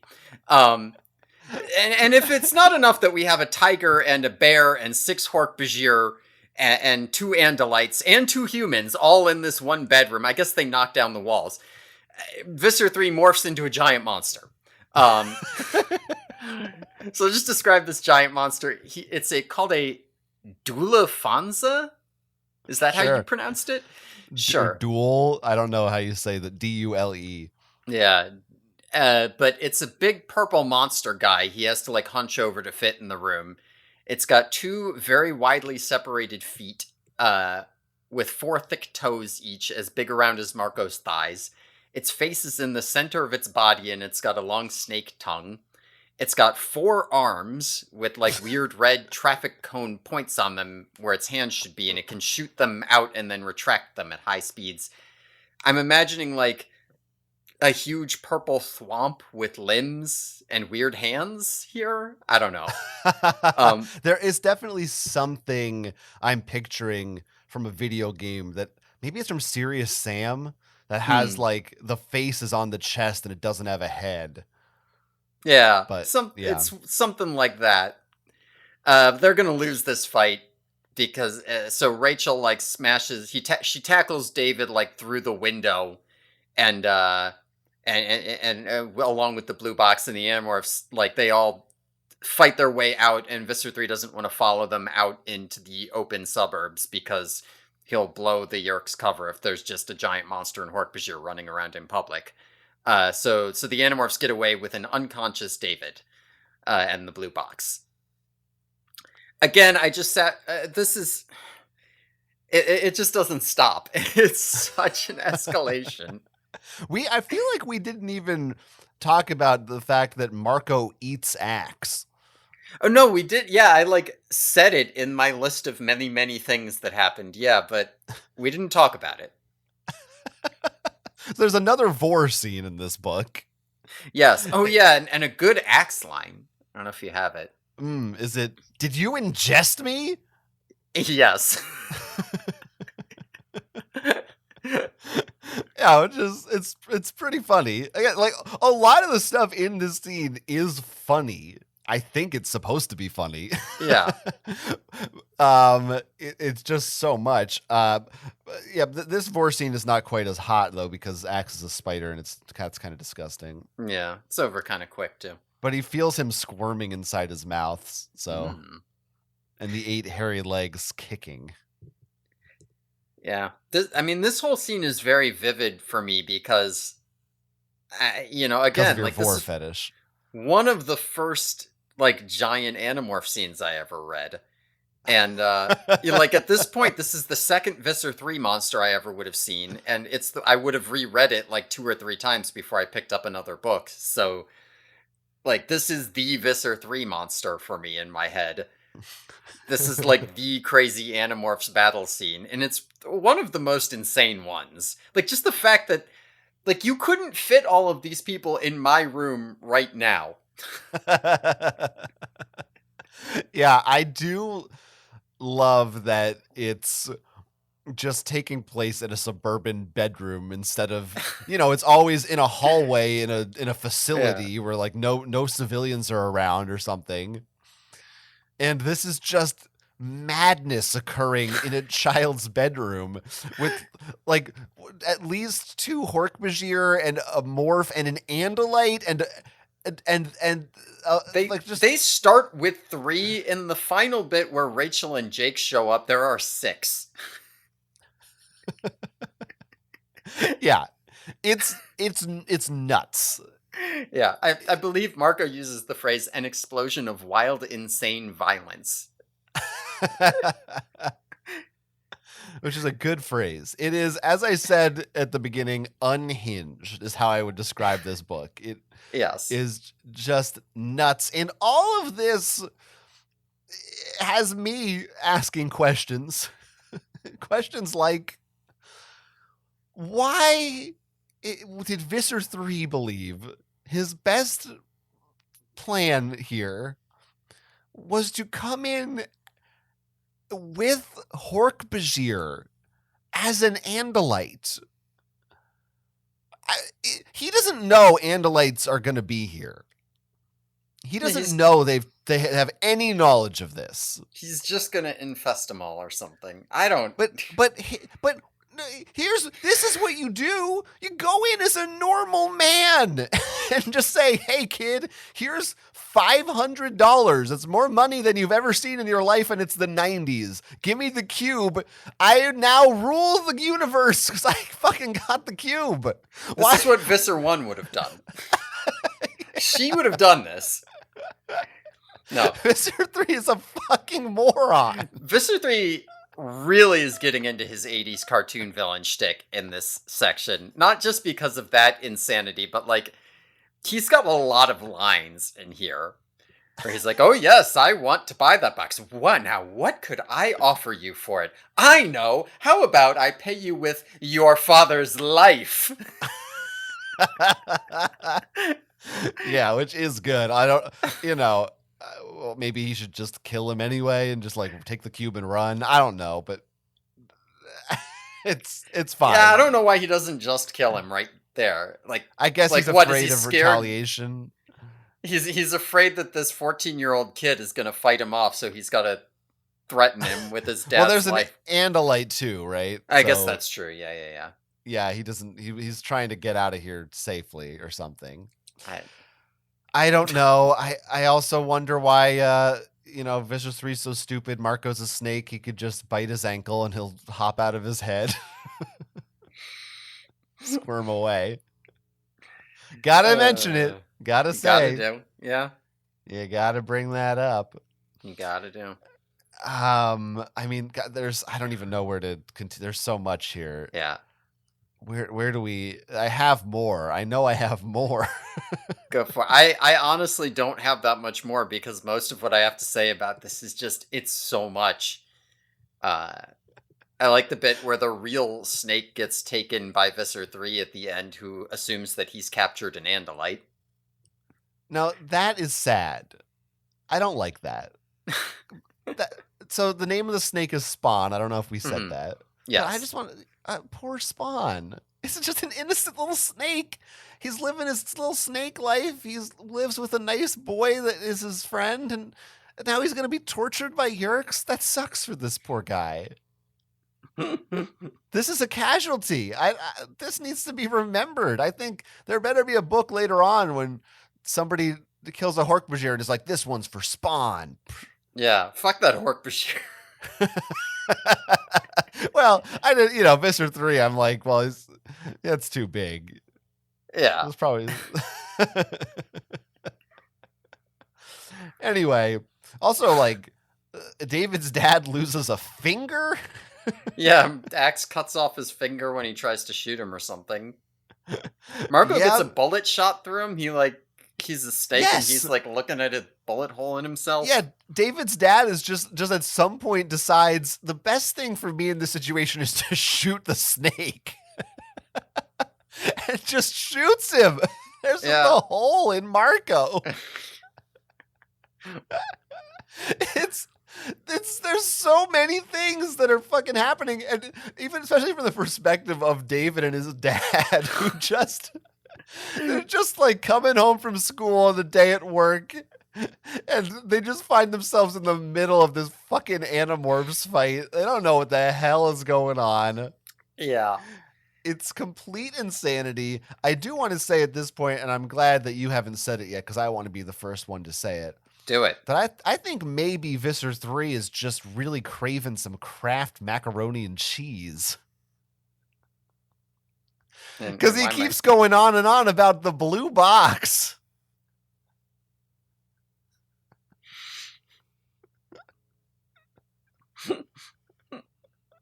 I think it would have been funny if Marco was like, all right, Visser 3, you win. I'll hand over the blue box. And he gives him a box of macaroni. and then he does a little like revs up his legs and runs away like Looney Tunes. And Visser 3 starts just jumping up and down, stamping his feet. He's like, oh, you Animorphs. No, I will say about this scene here, it is cheesiness full blown-y. A bizarre phenomenoni. Yeah. Yep. Okay, also, some more details here. Cassie in wolf form does jump straight for a Hork-Bajir's neck. Yeah, I guess she got over that. So yeah, that is... she's cool with that right now. This is probably maybe a week after the last book, and she's just back in it. Sure. I'm sure it was a non-lethal bite. She made sure. Yeah, that would make sense. There is at one point a mention of a bunch of knickknacks in David's room, except they don't use the word knickknack. Yes. Marco uses the word gewgaw? Gewgaw? I do not know this word, but I did pick up on that. The fuck? It's because it sounds like a weird word that you would say from where you are from. Not that I want to dox you. No one knows where you're from. It actually really does, but not the place you're thinking of. Because I was born in the Midwest. Gewgaw gives me Midwest vibes, personally. Interesting. Okay, so look, I looked it up. Yeah. I don't know. It's a word. It's from Middle English. Apparently possibly derived from Jew's harp. Which is this problematic? Well, Jew's harp is an instrument. Oh, is it? Yeah, no, that is a real instrument, and like apparently people don't really know why it's called that. People think maybe it's from French because the word for jeu for like play is jeu. Sure, yeah. It's not actually related to Jews in any way. Clearly, I'm not enough of a music head. I mean, that part, I had heard Jew's harp. I only know that just now because I read that online. But yeah, Gewgaw. Dunno. Gewgaw. Done. Interesting. No. Could have just said doodad.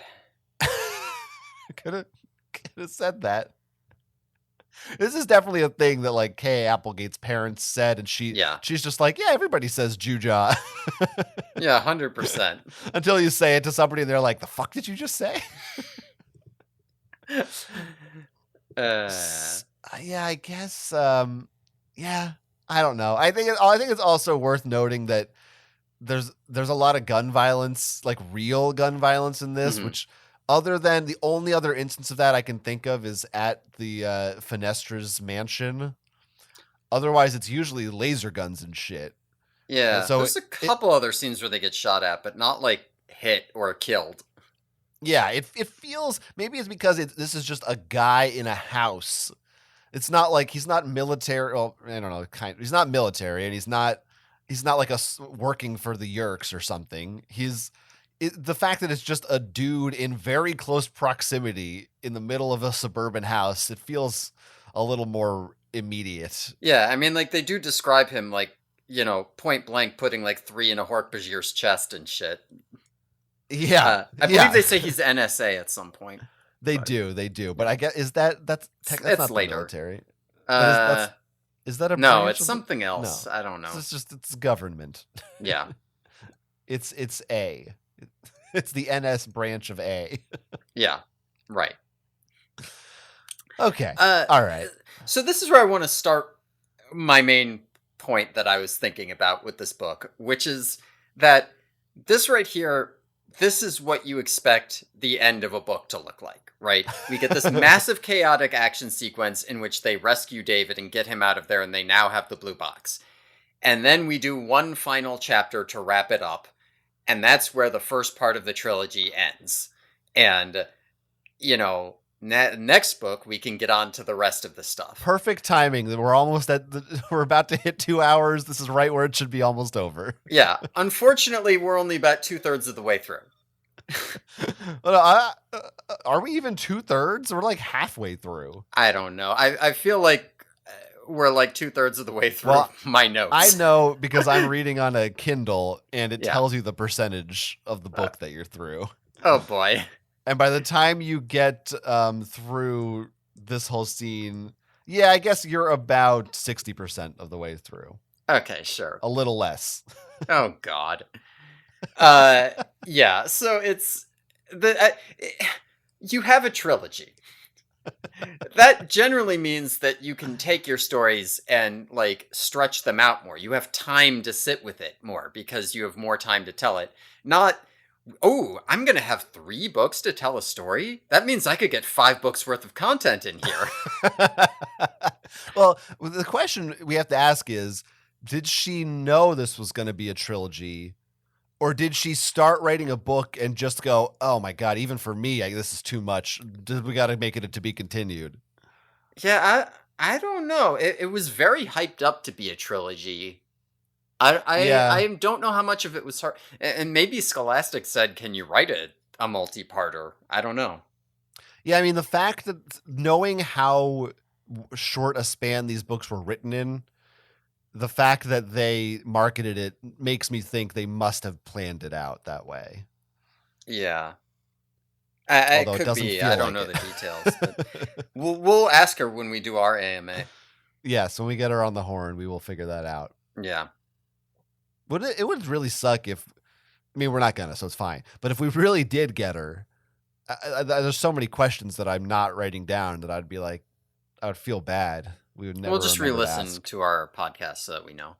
Yeah, that's what we expect everyone else to do. So why shouldn't we sit through 100 hours of our bullshit?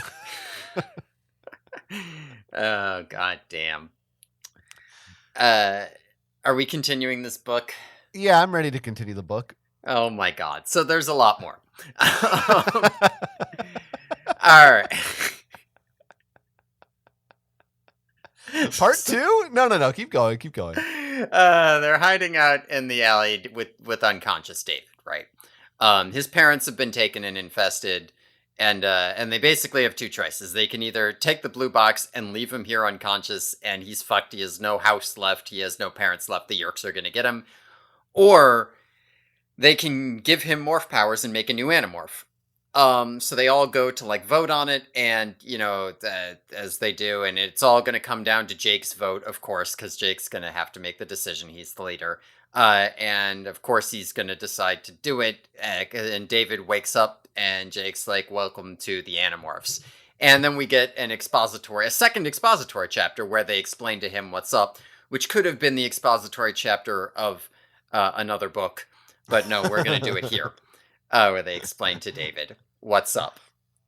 Yeah, everything. Everything.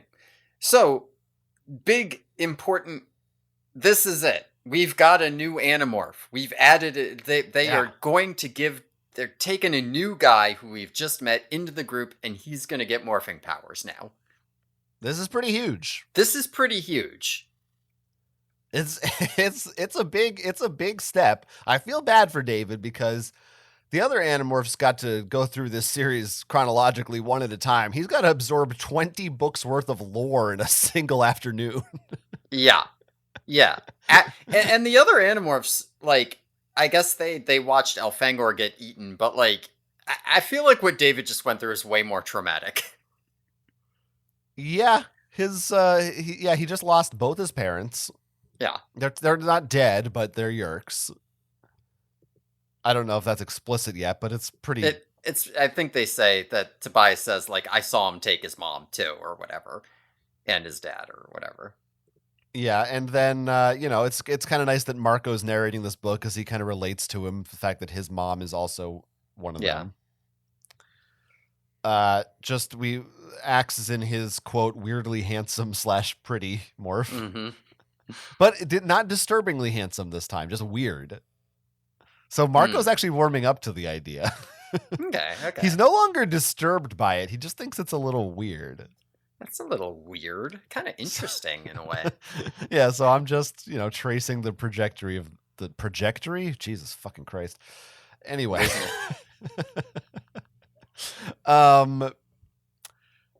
Once again, I'm sorry. I'm so sorry, but would Marco and Rachel just fuck already? Rachel's on Marco says it's weird somehow the way Rachel and I often end up on the same side. She likes Tobias more than me and Cassie a lot more than me. It is weird that Marco doesn't think that she likes Tobias as much as Cassie. Well, they're best friends. Well, or Marco just hates Cassie.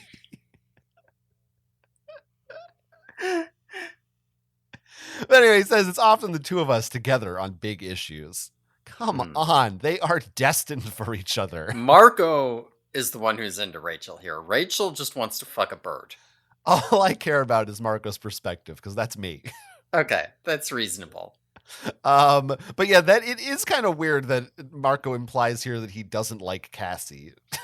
Oh, I thought the implication here was that Rachel likes Cassie more than she likes Marco.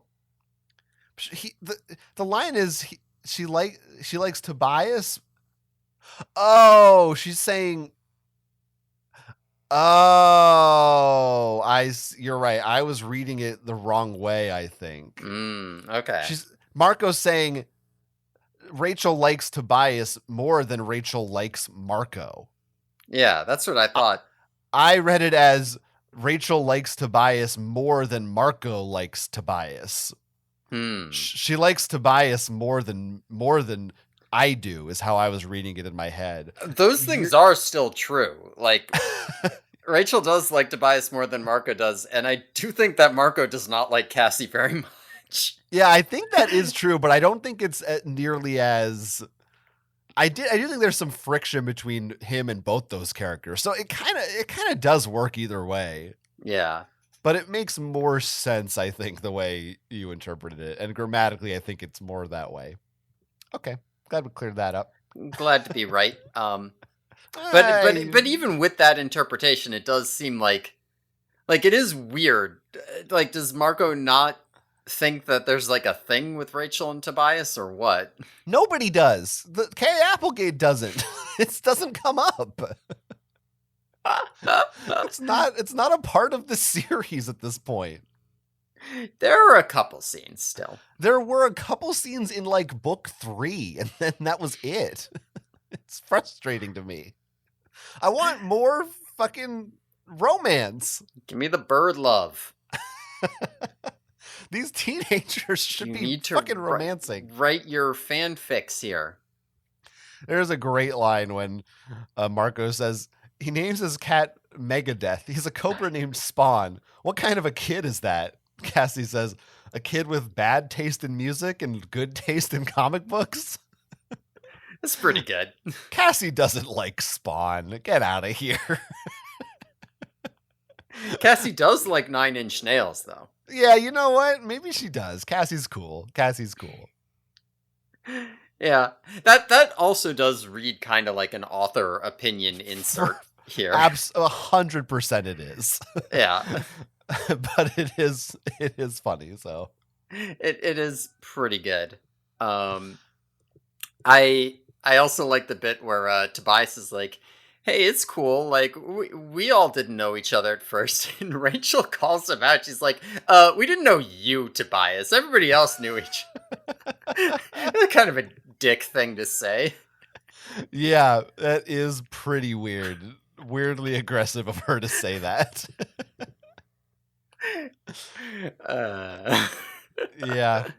Yeah. That's Rachel for you. That is like Rachel. Kisser 3. Kisser 3 is not bad either. Kisser 3 would be a great username for the Animorphs forum. That's true. Probably somebody had it. This is what David mistakenly thinks Visser 3 is called for a second. Yeah. For listeners. For the listeners, yeah. There's a bit where Rachel does an ad for 1-800-Animorph. Yeah, it's actually 900. Oh, is it? I don't. It was 900. Oh, I wrote down 800. Well, one of us is wrong. One of us is wrong. I'm not gonna look. But yeah, you ever want to turn into a bug and fight brain-stealing aliens? Rachel, we're willing to believe you, is what I was gonna say. Is that what we're willing to believe you? Yeah, that's what they say, right? I think that's right. Yeah, Cassie's like, you would actually respond to that, so. Right. Another just a casual Rachel just catching strays from Cassie in this book. Pretty good. Yeah. Do we need to go over how all the Animorphs vote? I made a note of that, but I don't know how important it is. Nah, I mean, the good thing about, even though this book is still going, a lot of this aftermath is just exposition recap. Yeah. For I think the only really important thing here is that Marco votes no. Like, because he's the perspective character. It's kind of important to be like, yeah, Marco does not trust this guy. Marco does not trust him, and we'll see how that shakes out, I suppose. Yeah. We'll see. We got 2 more books in this trilogy. We sure do. And yeah, okay. So are we going to teach David some things? Yeah, so David's got to get the Animorphs experience. So first he's got to learn that his family is fucked and he's got trauma, like Jake and Marco did. So first he's like staying at Marco's house temporarily and he wants to call his parents. So they do it from a payphone and hide, and immediately the Yerks show up to try to get him. So, he's got to learn that he doesn't have a family anymore. Your mother is already dead. Yeah. Then he's got to go get his morphing powers. So they bring him out to the woods to acquire a Merlin for his bird morph, but he wants to do a golden eagle instead because it's bigger and tougher. There's some conflict about it, and David clearly he resents being the new guy. He doesn't like being told what to do. But they give him the morphing power, and he acquires the golden eagle. And he also gets a lion and a bug or 2. We got David, a lion? I missed that. They say take him to the zoo to get him something, and I feel like at some point they tell you that what he got was a lion. Okay. That we don't see him get it.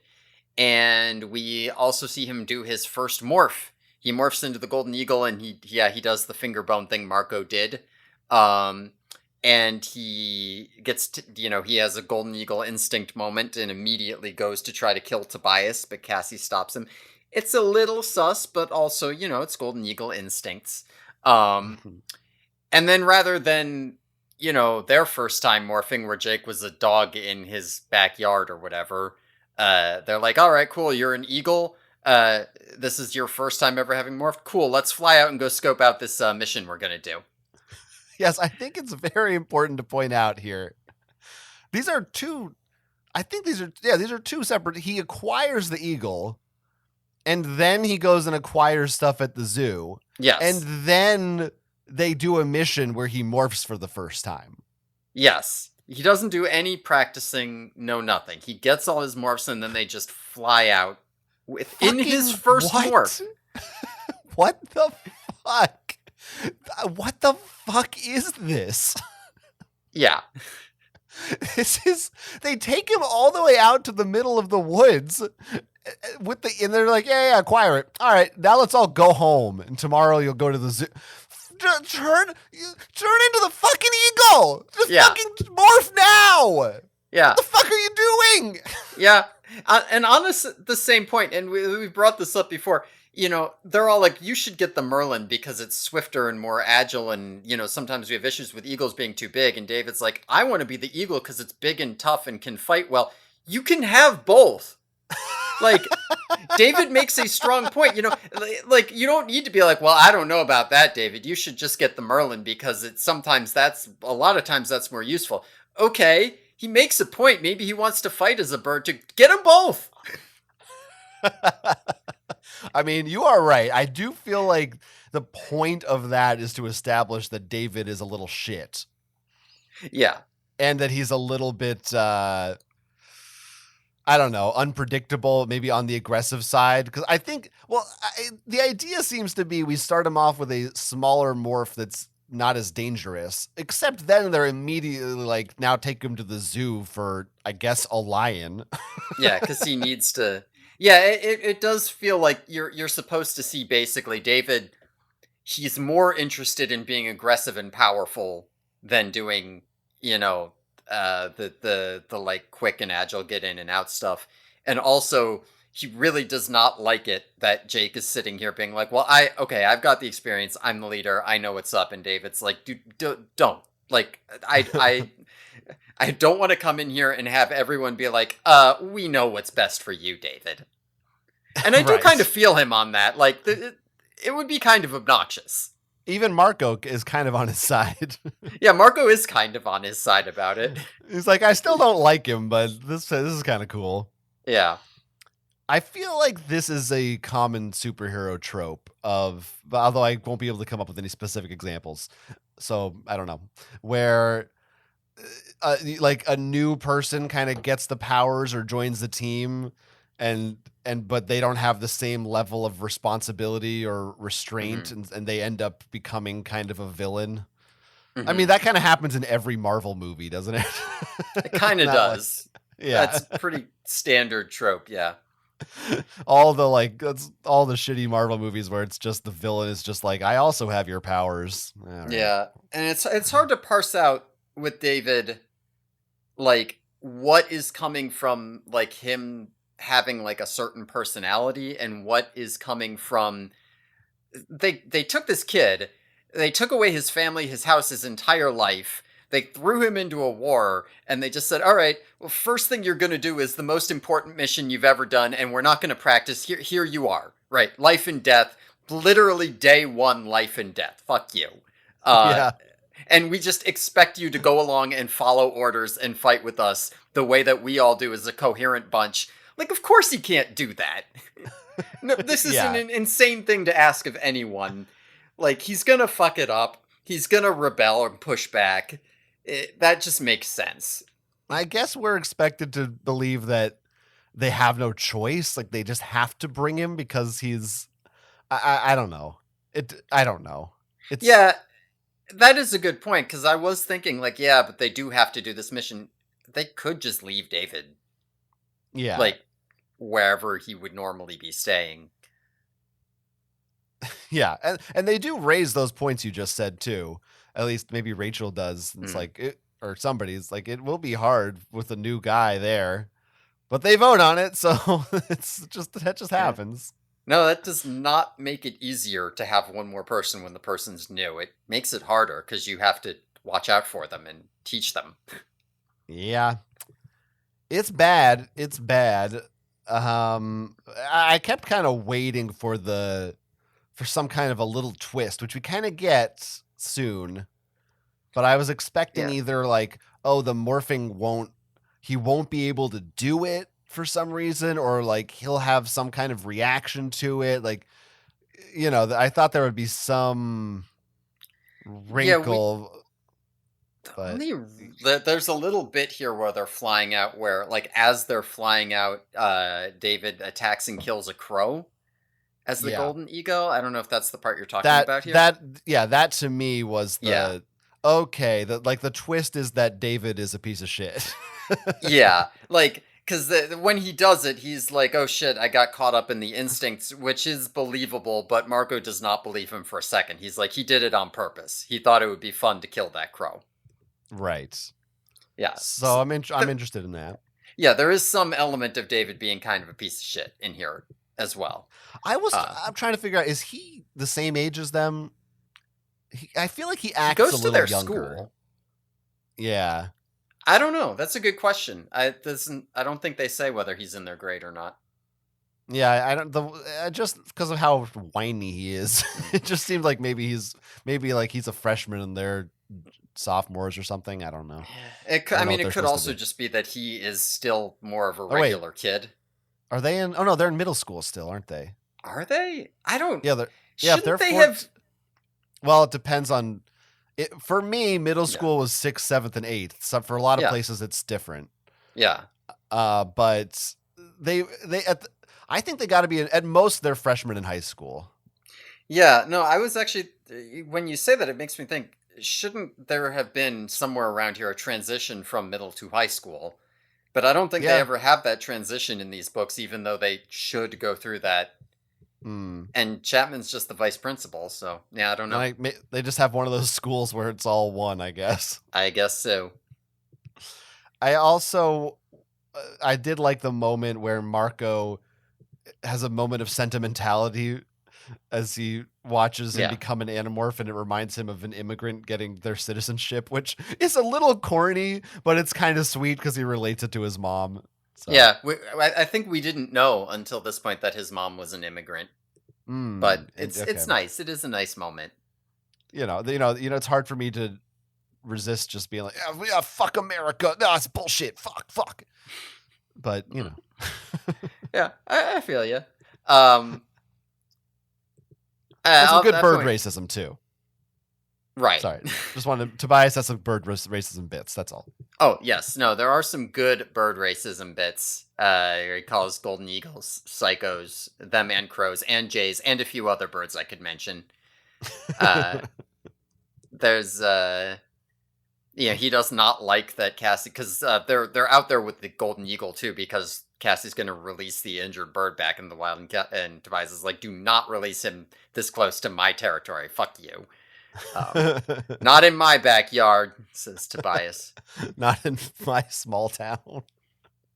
There's I like the bits where they're flying and you get these alternating lines of David being like, "This is so cool, holy shit, I'm flying," and Marco being like, "All right, how are we gonna get in there? There's gonna be guards. They're probably gonna try to kill us," and you just jump back and forth between those perspectives. Yeah, I, it's kind of annoying.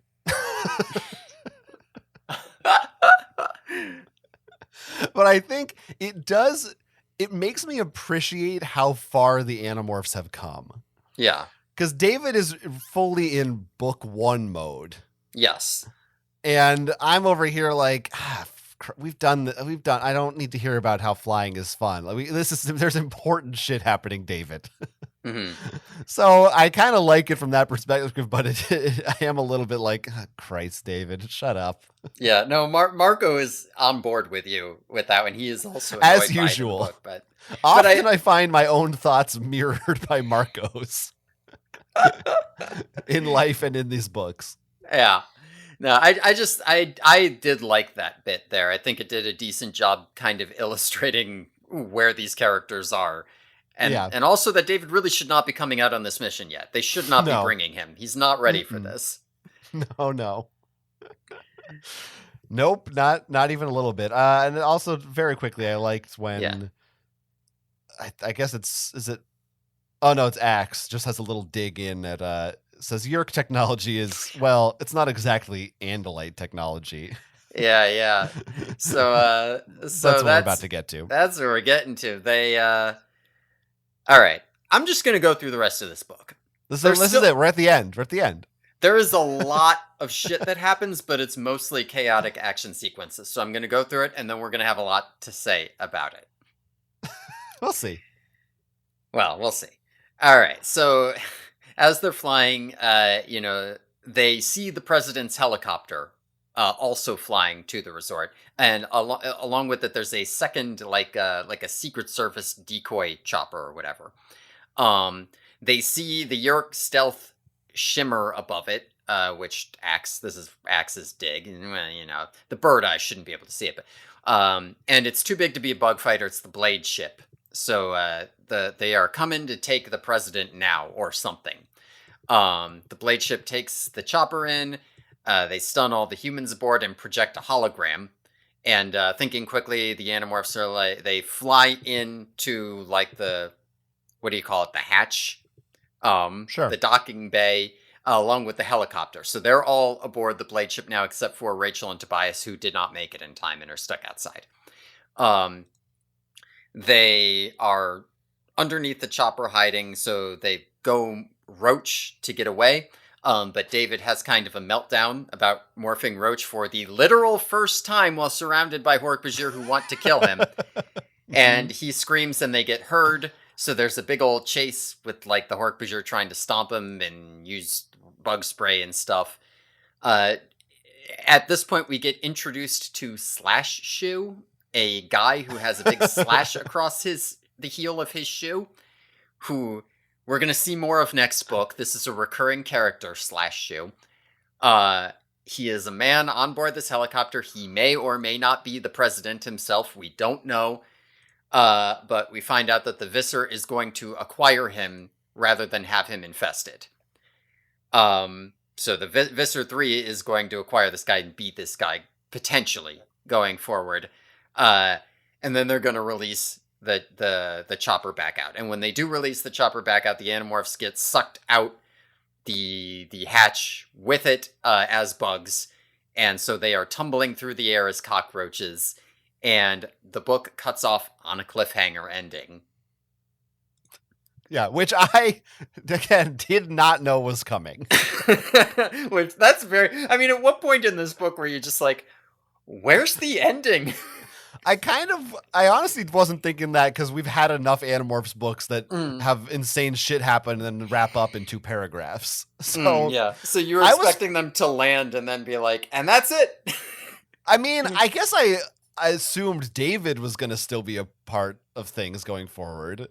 But I just thought they were going to be like, I don't know. I didn't expect it to literally end on a cliffhanger. Like I figured, this isn't resolved yet. But I thought they would land on the ground and have a little resolution of some kind. Yeah. But no, it's just they're in midair.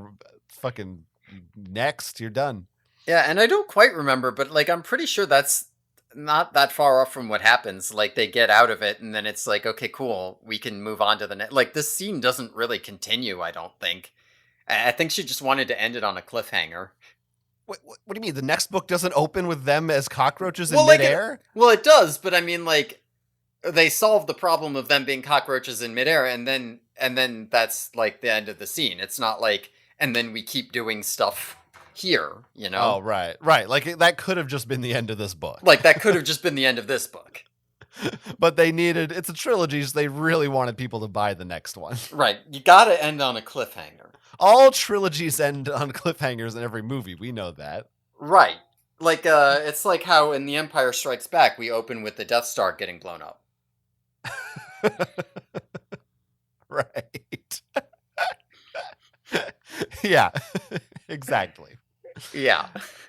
So, okay, there's a lot of things happening here. The part that I really want to talk about, well, besides, I guess we can just maybe it's better to start talking about the larger plan of Visser 3 and how I did assume he would infest the president, and now it's, oh, he's going to morph into the president, which I guess is better, makes sense. He doesn't want to let other Yeerks have that power, but then they just return the president back to normal and pretend nothing ever happened.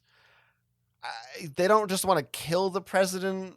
I guess the issue there is that he can't stay in morph for more than 2 hours, so it'd be like weird if he has to go to the bathroom every 2 hours or something. It's more convenient to decide what to do with him later, I guess. I don't know. What maybe you can't comment on it much because you know what's going to happen, but Yeah, there is more to this plan. I don't know that it holds together, but it's not quite as you are describing it here in ways that we don't know yet. okay. So we'll save that for later then. Yeah. The other part that I really thought was interesting that I wanted to hone in on is when Cassie convinces David to turn into a roach. Yes, I think this part is very interesting. Yeah, and he doesn't want to do it because it's terrifying. Yeah. Understandable. He's never done it before because they didn't practice. And she's like, hey, man, Marco can do it. Basically, you fucking hate Marco, so you don't want to be as dumb as that asshole, right? Mm-hmm. And Marco says, oh, man, Cassie is... she's really good at understanding people. It hadn't occurred to me she'd be good at manipulating people if she had to. Never seen this side of her before. Do you think would you describe Cassie in this scene as being manipulative, or is that just Marco's lens of this? Is that his interpretation? Interesting, because I did view it as being manipulative, but maybe I am being a little bit, like, my perspective's being colored by Marco here. I don't know. I don't think that from Cassie's point of view, she's like, oh, I know how to trick him into doing it. Like, I think she's just like, she just innately is talking to him on a level that she thinks he'll relate to. Like, I don't think she's Marco. I feel like is painting it as something more sinister than it is. Yeah, I guess that's fair. I do think the idea that Cassie is good at getting people to do stuff is a worthwhile one, but it is true in this position. It's like Cassie knows he's got to morph. So I got to talk to him in some way that gets him to do this. It's not like she's trying to get him to do something against his own best interests. Right. And I guess I also will say it is Marco's perspective, but I feel like oftentimes if a character says something, I don't know, maybe this is wrong, but other than unless it's very obvious, I don't think Kay Applegate is too much playing the game of unreliable narrator in these books. Like, if a character says something they think, you can probably assume that that's more or less what you're supposed to think too. Yeah, I think that's true. Yeah, so I think you are supposed to be like, oh yeah, Cassie is kind of maybe she's capable of some shit. Yeah, no, I do think she's trying to set that up, and like this question of Cassie being good at getting people to do stuff. I feel like there's more exploration of that in this series, but I don't know. It's also one of those things where, again, this is I had a Cassie book to start, and then this is like my second impression of Cassie ever. So that, I don't know. That's just always going to be in my impressions of Cassie, is that she's good at getting people to do stuff, and whether you want to call that manipulative or not, maybe that depends on context. Perhaps it does. There is something here where Cassie is certainly aware of the fact that she is driving David and Marco apart by doing this. Like, she knows she's doing that. I'm certain that she is not happy with her. If this were Cassie's perspective, we'd get like a whole chapter where she's like, oh my God, it was such a terrible thing to do to make him hate Marco like that. Oh no. Yeah, right. She'd be agonizing over it. Yeah. Yeah. This is what you want, though, is for her not to say anything. She just doesn't. Correct. That's right. Yeah. No, now I've turned around. Now I want 3 chapters about how hard it was for her to decide to bite that Hork-Bajir's neck. I As want long her as it's waking all up. internal. Yeah, right. Exactly. Keep it to herself. Yeah. Okay. Final thoughts on this first book, or anything that Oh, I actually had else you want to a say? number of notes about this part. Oh, all right. I guess for me, I was kind of like, yeah. That's a lot of crazy shit. But Yeah. go ahead. I mean they're mostly like smaller details. I think there's a part where Tobias is like, "That's Marine One. What, you didn't know the president's helicopter is called Marine One, not Air Force One?" And Rachel's like, "The stuff you know, Tobias." I think she's impressed with his weirdo loser knowledge. Yeah, it did seem that she was a little impressed. I I agree. babes love it when you pull out the weird trivia that no one cares about.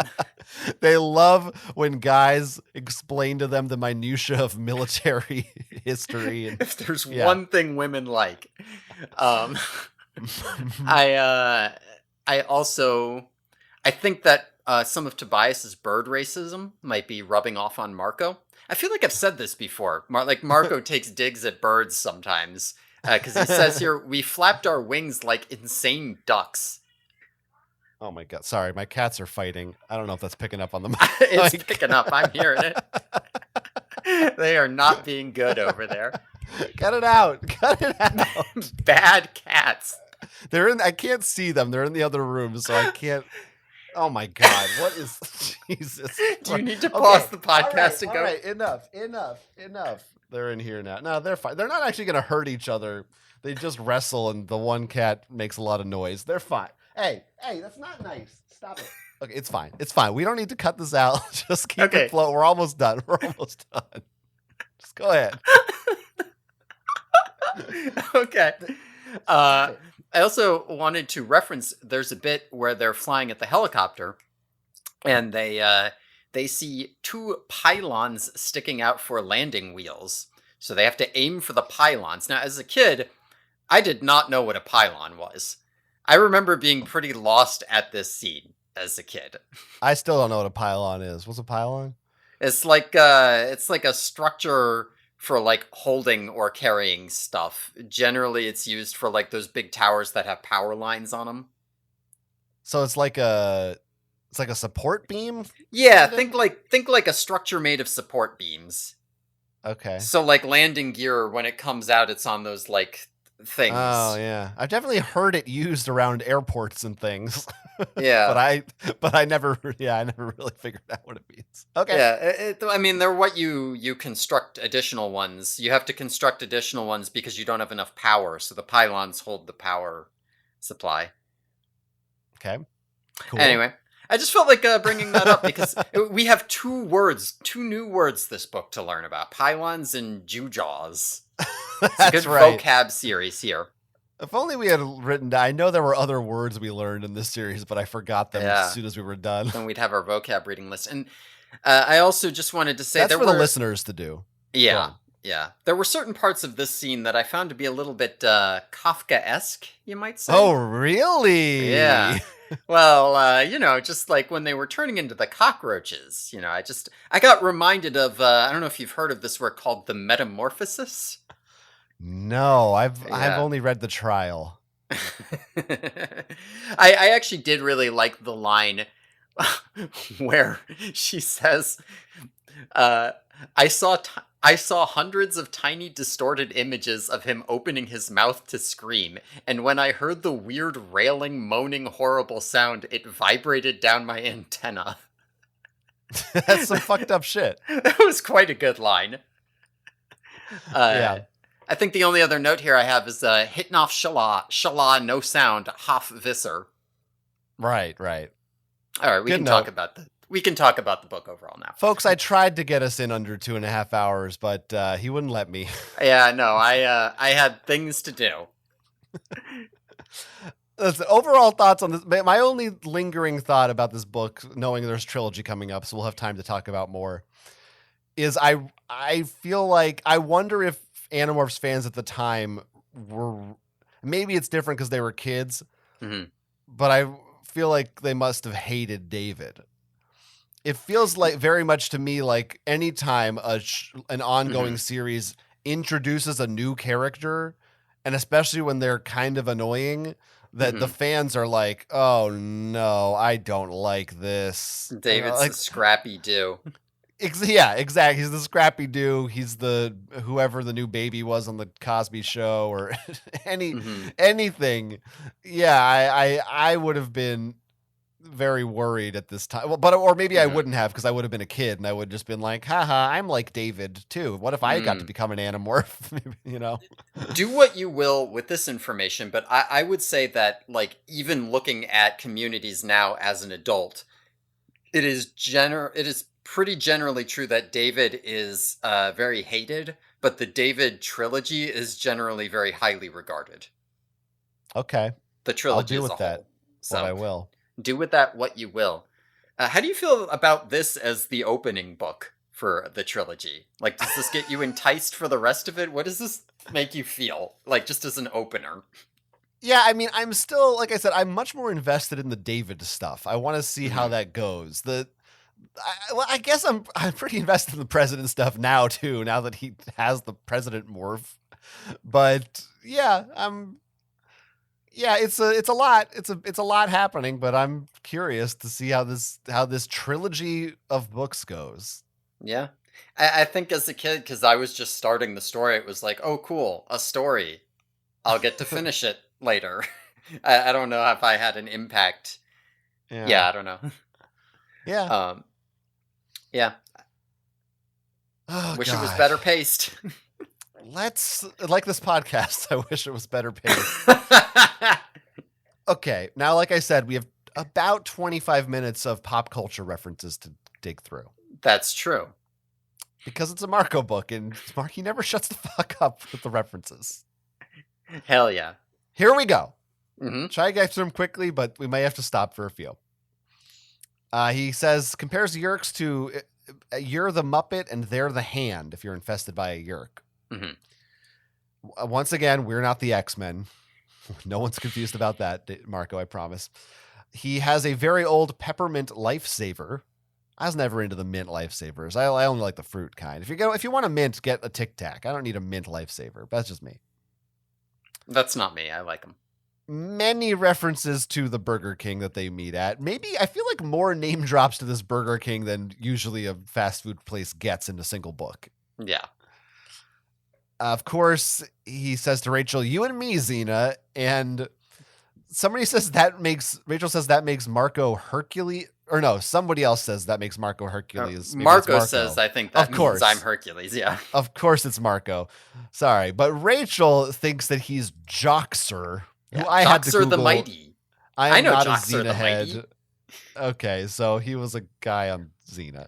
Yeah, he was like a weird loser who's like, I'm the great warrior Joxer the Mighty, but he sucked. He was like a joke character. They say instead of Dumb and Dumber, it's Crazy and Crazier, referring to Marco and Rachel. Yeah. So that's funny. I like a Dumb and Dumber reference. It was Mhm. capitalized. So Yes. yeah, it's Yeah. Dumb and Dumber. I guess that phrase comes from that movie. It's not like Tweedledum and Tweedledee is a different thing. I mean, I don't at this point in time, when people use that phrase, they definitely meant that movie. Yeah. Okay. So, I mean, specifically, Eric does eat a Whopper, mhm, just so we're aware. The world leaders are meeting at the big Marriott Resort mhm, down the coast, which is referenced later on too. mhm. Marco has a sweatshirt signed by Steve Young. Do you know who Steve Young is? Because I had to Google it. I looked it up. He was a quarterback or something. Yeah. Okay. I think I thought he We're was a nerds. hockey guy when I was a kid somehow. Like, I knew it was a sport guy, and I just was dumb. My assumption was it was a musician because I was Mhm. like Neil Young or Steve Nash or something. I don't know. Mhm. Anyway, We're losers. What happened to those big walk-in phone booths the old Superman always changed in? And then Jake says, I still just can't get used to the new Superman. Now, God. Yeah. I had to look this up. Oh, okay. Because I was going to be like, I feel like this is the part where I say, "Hey, Mr. Comics Nerd, please talk to me for 5 minutes about this." Well, so I had to really place myself because I'm trying to think because I'm like after the Christopher Reeve Superman because I'm assuming I think they're talking about I don't think they're talking about comics. I think they're talking about movies. Maybe I'm wrong. Maybe if they're talking about comics, then I don't know what the fuck they're talking about. Hmm. But I don't feel like Kay Applegate is getting into the weeds that much about comics in these books. So best I can assume, the Christopher Reeves movies ended like in the 80s or something. There was not another Superman movie until like 2001 when the Superman Returns came out. What was on the air and what was big in the 90s and just ended actually a year before this book came out was Lois and Clark. So the best I can interpret is that he's referring to Dean Cain on Lois and Clark as the new Superman. And Christopher Reeves is the old Superman. I kind of faded out for a bit there. All right. Well, listeners can see if you think there's something else. That's what I think this was, but I was sort of confused by that. Okay. So I'm like, who's the new Superman? It's not like Superman was a new. I don't think he means like a new guy became Superman in the comic or something. No, I thought maybe there was some weird arc with, like, maybe it was the Superman dies arc that I know is like a thing, and then I don't know. There's no way that permeated popular culture, mainstream culture enough to make a reference here. I just can't believe that. I don't know. We'll ask her on our AMA. Okay. Multiple references to Clue. Professor Plum did in the conservatory with the candlestick. Miss Scarlet, was it Miss Scarlet with the plum in the professor? And actually, Miss Scarlet, I think you should have used the wrench. All very funny. Yeah. They get in a fight with the cat. Looked like one of those cartoons where Bugs Bunny and Yosemite Sam are fighting, and all you see is swirling dust and cartoon stars. Mm-hmm. Now, this one is borderline. I think it's a reference. When they find out the kid has a BB gun, Rachel says he could put someone's eye out with that. Mm-hmm. That's like a recurring joke from A Christmas Story. Hell yeah. Which I don't like, but I like it because the reason people like that is because they played it 24 hours a day until people liked it. And since I watched that, I ended up liking it. Right. I bought into it. And I never watched it until I was an adult. And I was like, what the fuck is this shit? Yeah. People did not like it until that. Like, that was not a classic. They turned that into a classic by playing it for 24 hours. They started that before anybody liked it. We should try that with this show. I bought into it. Yeah. So, okay. Now this next one I love. Look, I told you there's going to be 25 minutes, okay? You can turn the podcast off. The next one's really good. Please do it. I'm just telling the listeners. They're escaping the house. The TV was on showing Buffy the Vampire Slayer. Marco gets upset because he forgot to set the VCR to tape it. I'm not sure if this is the first Buffy reference in these books. Maybe the second or third. Yeah, I don't think it is. But he's setting the VCR to tape Buffy. That's good. Marco is a Buffy fan, confirmed. Mm-hmm. And I just feel like Kay Applegate has to be a big Buffy head right at this time. So she can't not be. So I'm excited to see this. Okay. Yeah. So Star you figure Trek and Buffy and X-Files. Her three favorites, for sure. You figure I should do my Lord of the Dance impersonation? He says at some point. Then he talks about feeling better about himself when he finds some cute girl who hasn't called him Beavis yet. Mm-hmm. That's funny. Later on, he feels like somebody is acting like a guilty perpetrator being questioned by Lieutenant Sipowicz. Seems like a Polish name. I feel like you should know how to pronounce that. Yeah, I mean, I feel like you would say Sipovich, but it's probably pronounced Sipovich in Polish, because Polish always likes to put the accent on the second syllable. I had to look this up. It's a guy from NYPD Blue. I never watched that. Yeah, I don't know what that is either. So I mean, I know what the show is, but I've never. Yeah. Yeah. All right. We got David's cat named Megadeth. When they're high up as birds, cars look like Matchbox toys. References to AOL, of course. The snake Spawn. Feeling like Clint Eastwood walking into a saloon. When Marco is trying to convince David's dad he's an alien, he says Klaatu Barada Nikto, which I believe is a reference to The Day the Earth Stood Still. Yes. From the 50s, but for me, I just think of Army of Darkness, or I can't remember if he literally says that or if he just paraphrases it, but they kind of rip off that phrase. I am pretty sure I asked my parents about this phrase, and they said it was from The Day the Earth Stood Still, because I remember just always knowing it was from that. Yeah, I only know because of Evil Dead: Army of Darkness. So Mhm. from this book. That's fun. Yeah.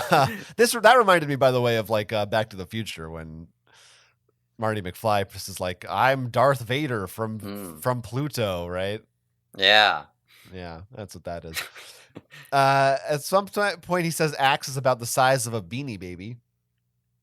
Big. That's a topical reference right there. Beanie Sure Babies. That's is, yeah. huge. 1998. Yeah. Huge. He speculates that maybe David's dad is a member of the shadowy secret force that's always giving Mulder and Scully so much trouble. Mhm. Fun. Okay, next one we got to get into. Well, I'm so sorry. I'm sorry. This is officially our longest episode. I'm sorry. This is important. Marco says, "You know that da da da da commercial for Volkswagen?" Yeah.